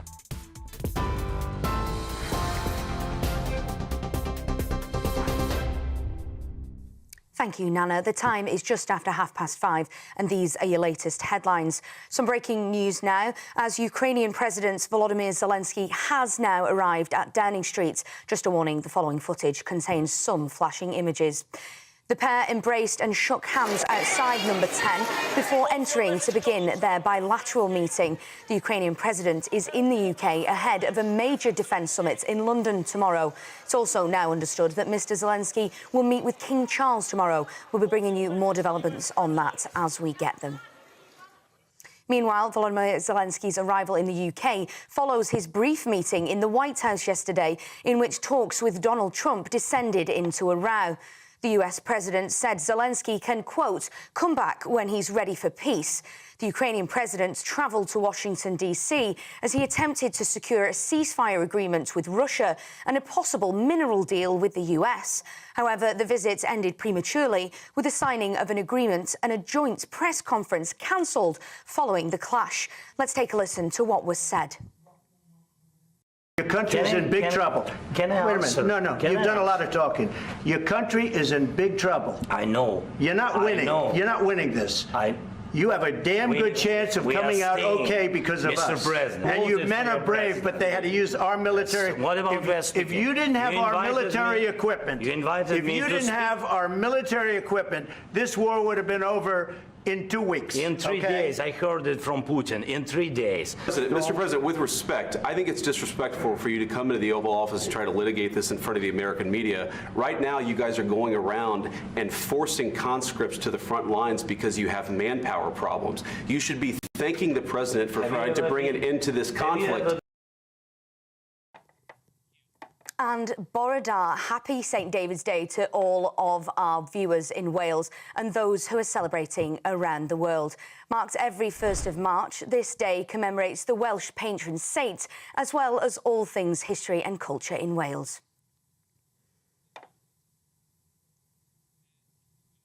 Those are the latest GB News headlines for now. More from me in the next half an hour. It's Patrick Christie's Tonight, and here we do things differently. It's explaining the absolute madness of this, doesn't it? It's explosive. I mean, this is very good. It's lively. 850. Your government sat there, Sean, and he did nothing. It's controversial. And the Middle East has been in turmoil since before I was born. It's everything you need to kickstart your evening. Everyone's had their Weetabix tonight. I love to see it. That's Patrick Christie's Tonight, weeknights from 9 p.m. Only on GB News, the People's Channel, Britain's news channel. Martin Daubney, weekdays from 3 p.m. Well, a new poll commissioned by Channel 4 shows that more than half of Gen Z believe that Britain should be ruled by a dictator. Seriously, they actually said that. Well, 1 in 3 would want an army. What's the army in charge? 1 in 3 want martial law. There's something on the idea of some form of strong leadership. They have looked at British politics. They have looked at the politics in which they grow up in. And they see failures at the democratic level. They see a weak, a soft, a centre that doesn't do anything, makes promises and fails to deliver them. They see nothing actually happening. And they also see a future where they have no democratic engagement because they're never going to have a house. They're never going to have a family. Why would they? Why would they be able to? So the idea of having somebody strong to come through and blow away the cobwebs of our current system, I can see that being attractive. When I grew up, I was talking to not that old men and women who had been through the war, who knew what dictatorship was. Up until the 70s, we were in the Cold War. People knew what dictatorship was. They knew people being locked up, being sent to Siberia. They knew what this meant. And I don't think anybody under the age of 34 actually has a clue. It's all the other side of the world. It's in North Korea. It's in China. It's not here, and it's not part of their lived experience. And that's a big change. And I wonder, actually, Nigel, if a lot of these people think, I don't know, like Donald Trump's a dictator. He got elected with a huge mandate. Do they understand what dictators is? Or, actually, are young people just so listless They're so feeble-minded, they need to be told what to do and how to live. I certainly think that Gwen's right about there's a disillusionment with democracy and the results of it. The idea that a dictatorship is the answer to it, or having the military rule over us, is obvious nonsense. GB News, the People's Channel.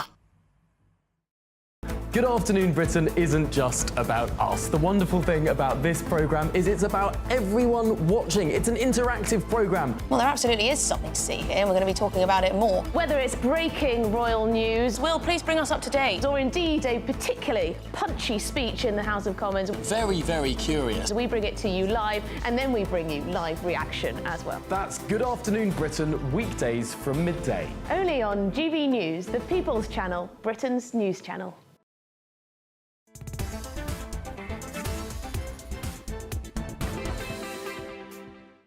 Good afternoon, 38 minutes after 5 o'clock. It's been very busy here on GB News. I'm Nana Akua. We are live on TV, online and on digital radio as we speak. President Zelenskyy has met with our Prime Minister, Sir Keir Starmer. We brought you those pictures live, and of course we will hear what is happening within that meeting very shortly. But joining me now, broadcaster and columnist Lizzie Cundy, and also political commentator Matthew Stadlen. Lizzie Cundy, well, that was a nice, warm welcome, I thought. It was, and I have to say, Zelenskyy looked very at ease and looked a lot happier than we last saw him as he left the White House.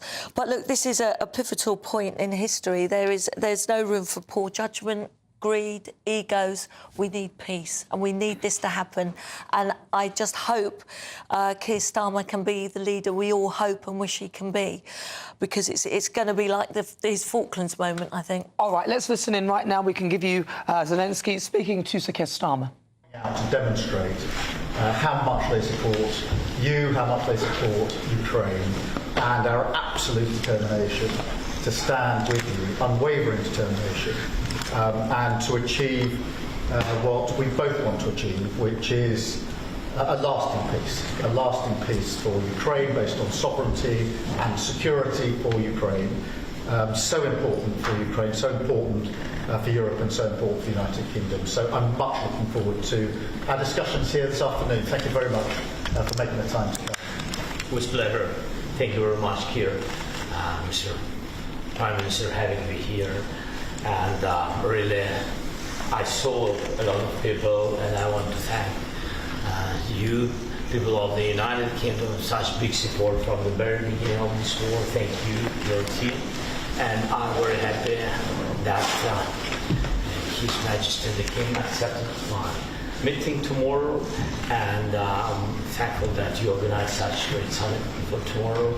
And we are very happy in Ukraine that we have such strategic partners who sign with you historic documents. 100-year agreement. Yeah, we have only with you such documents with the United Kingdom. So we're happy, and we count on your support.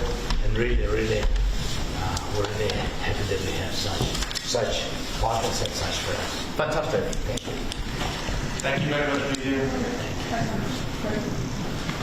Thank you. Thank you. So we've seen that. I'd forgotten about that bit of it. I mentioned it earlier on in the programme, that after this meeting, the following day, Zelensky's going to get to meet the King.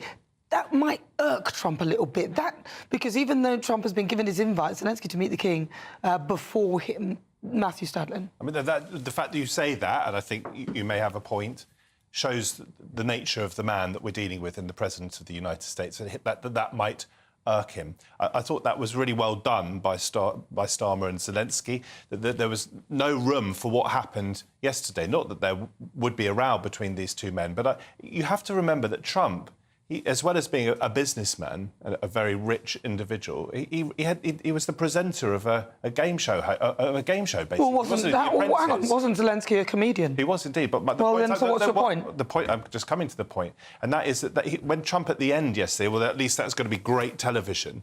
That's part of the way that he thinks about things. And we live in a social media age. There was huge pressure yesterday, or some pressure on Starmer, to respond like other European leaders did on the social media, to react to that press conference, the disaster, the shouting match, and he didn't. He refrained. And that is what statesmanship and leadership looks like. Now, I just want to point out, though, that Zelensky complained he wasn't happy that Donald Trump met with Vladimir Putin before him. So I think that is ego from all of them, not just... No. I think it is, because you're saying that, oh, well, that just shows the measure of the man, referring to Donald Trump, because it may irk him that Zelensky gets to meet the king before him. But again, let's not forget that Zelensky was not happy that Trump met Putin before him. Exactly, and that's what I just said before. You've got to take the egos out the room if we're going to get peace, and it is so important. And there's another point I want to make, that Trump said he felt Zelensky was ungrateful. And I think we've got to look at what America have given, $350 billion, to the Ukraine. And I think Trump, you have to see his point of view, Matthew, when he was talking to Zelensky, that, this money can't keep going, the deaths can't keep going. This peace deal is so important. And Zelensky did play it the wrong way. Zelensky made it perfectly clear to the cabinet beforehand, before that meeting, how grateful he was. It was a disgraceful tactic. But Trump didn't Let me feel quickly respond to Let's get Matthew to finish that, please. It was a disgraceful tactic, a bullying tactic, an ungracious, undignified tactic by J.D. Vance to start demanding that a war leader, who, as I say, the Russians would have loved dead, and who has lost so many thousands or tens of thousands of his countrymen and countrywomen, to demand in front of the American and the global media that he should be grateful, that he should become as a supplicant to the Oval Office.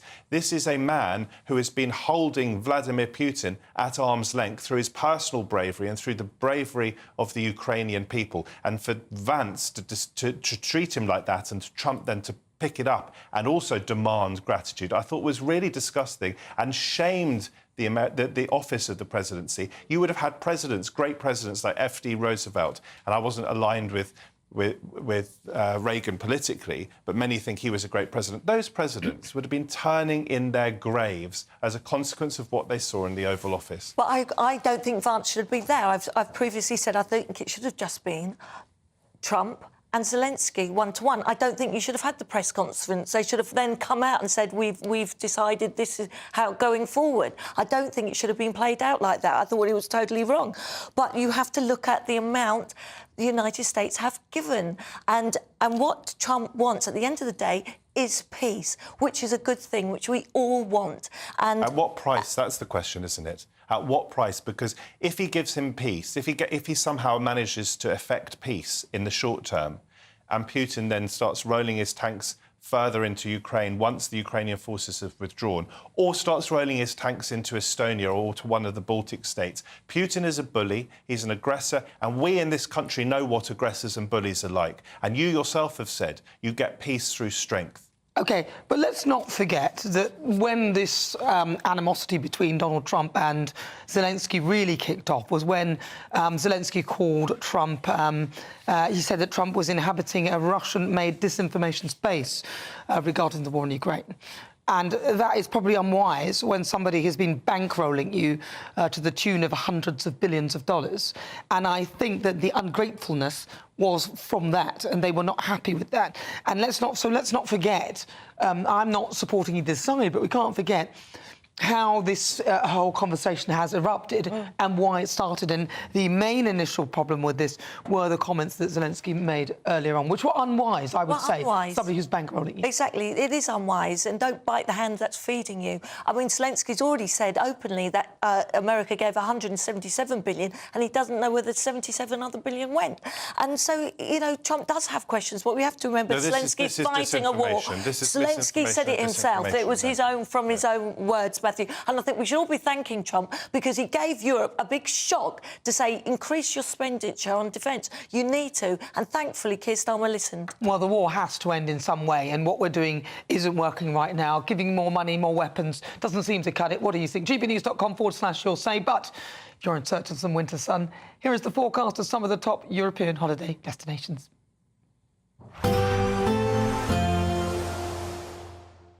Dinner under the stars tonight? That reminds me of our travel insurance. You mean All Clear Skies? All Clear Travel Insurance sponsors GB News Travel Destinations Forecast.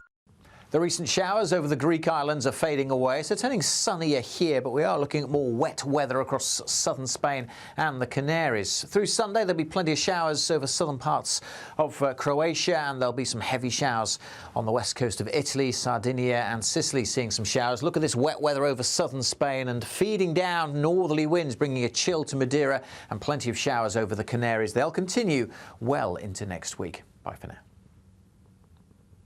All Clear Travel Insurance sponsors GB News Travel Destinations Forecast. Hello there, welcome to your latest GB News weather forecast from the Met Office. Well, over the coming days, many of us in the south will remain largely dry and sunny, but for northern areas, we continue to see the risk of some further rain at times. So for the rest of Saturday, we've still got this cold front across northern areas. It will continue to weaken as it moves its way further southwards, but still some patchy rain on it as we go through the course of this evening, especially across northern England. Either side, plenty of clear skies around. We could see some mist and fog develop across East Anglia, the far southeast of England, and then later on in the night also potentially across parts of Northern Ireland and southern Scotland. And where we do see the clear skies, it will be another cold and frosty night, some parts potentially as low as around -4 to potentially -5. But we do start the day off on a fairly bright note across many southern areas. Some frost initially and also again some fog around, but that will lift quite quickly to leave a fine start to the day here. But back into the zone of cloud for northern England, southern Scotland, with also further cloud just beginning to arrive across northern parts of Scotland too. So sunshine is going to be a little bit more limited as we go through the course of the day across northern areas. But even here, there will still be some brightness, but further south, we'll see the best of the sunshine with wall-to-wall blue skies for some of us as we go through the course of the day. And then later on, we start to see winds begin to pick up across the very far northwest of Scotland as another band of rain approaches here. Temperatures on Sunday very similar to what we're going to see today really, so highs potentially up to 10 to 11 degrees, and I think in the sunshine feeling pleasant enough for the time of year. That rain band will continue to sink its way southwards as we go through the course of Sunday night, and really as we move into the early part of next week, further rain moving into many northern areas from time to time, but in the south staying dry and fine with temperatures around average. We're proud to be GB News, the People's Channel, and as you know, we always love to hear your views. Now, there's a new way of getting in touch with us at gbnews.com/yoursay. By commenting, you can be part of a live conversation and join our GB News community. You can even talk to me, Bev Turner, or any of the members of the GB News family. If you want your news to be straight talking, this is a nightmare for the Conservatives again. Down to earth. It's not just Nottingham where this is happening, is it? And most importantly, honest. Hard-working, middle-class taxpayers, they'll get their book thrown at them. Then catch me, Martin Daubney, Monday to Friday, 3 till 6 p.m. on GB News, Britain's news channel. In the GB Newsroom, we bring you the news as it happens. With our team of dedicated journalists across the UK, we're ready to keep you up to date with what's happening every half an hour, every single day. Bulletins here on GB News, the People's Channel, Britain's news channel.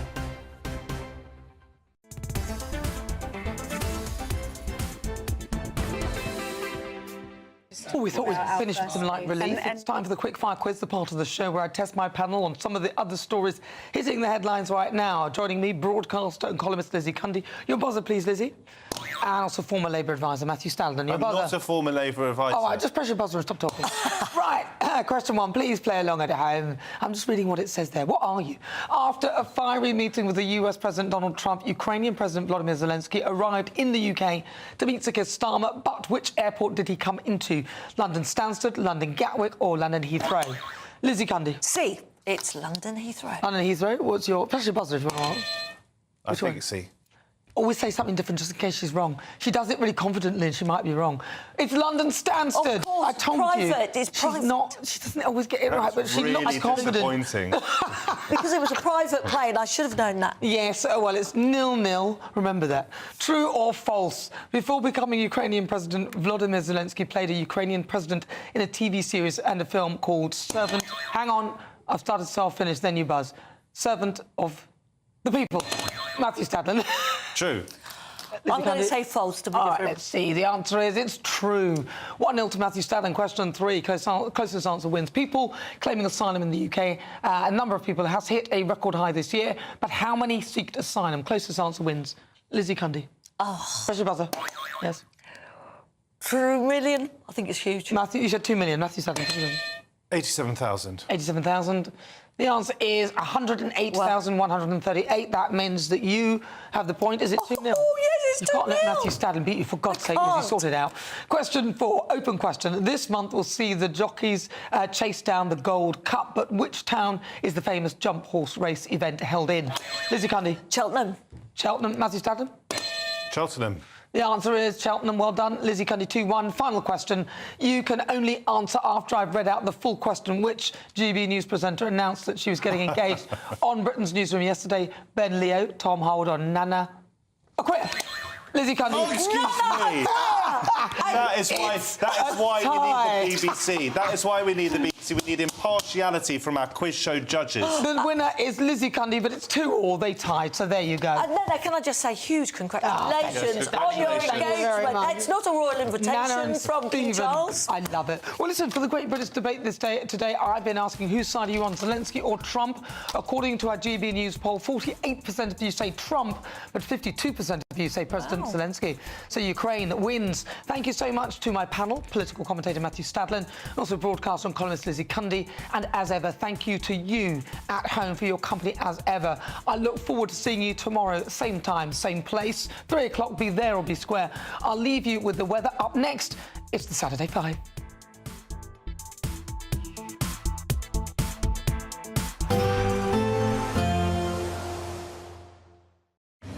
A nice bright morning will generate a lovely warm day, right through to the evening. Boxed Solar, sponsors of weather on GB News.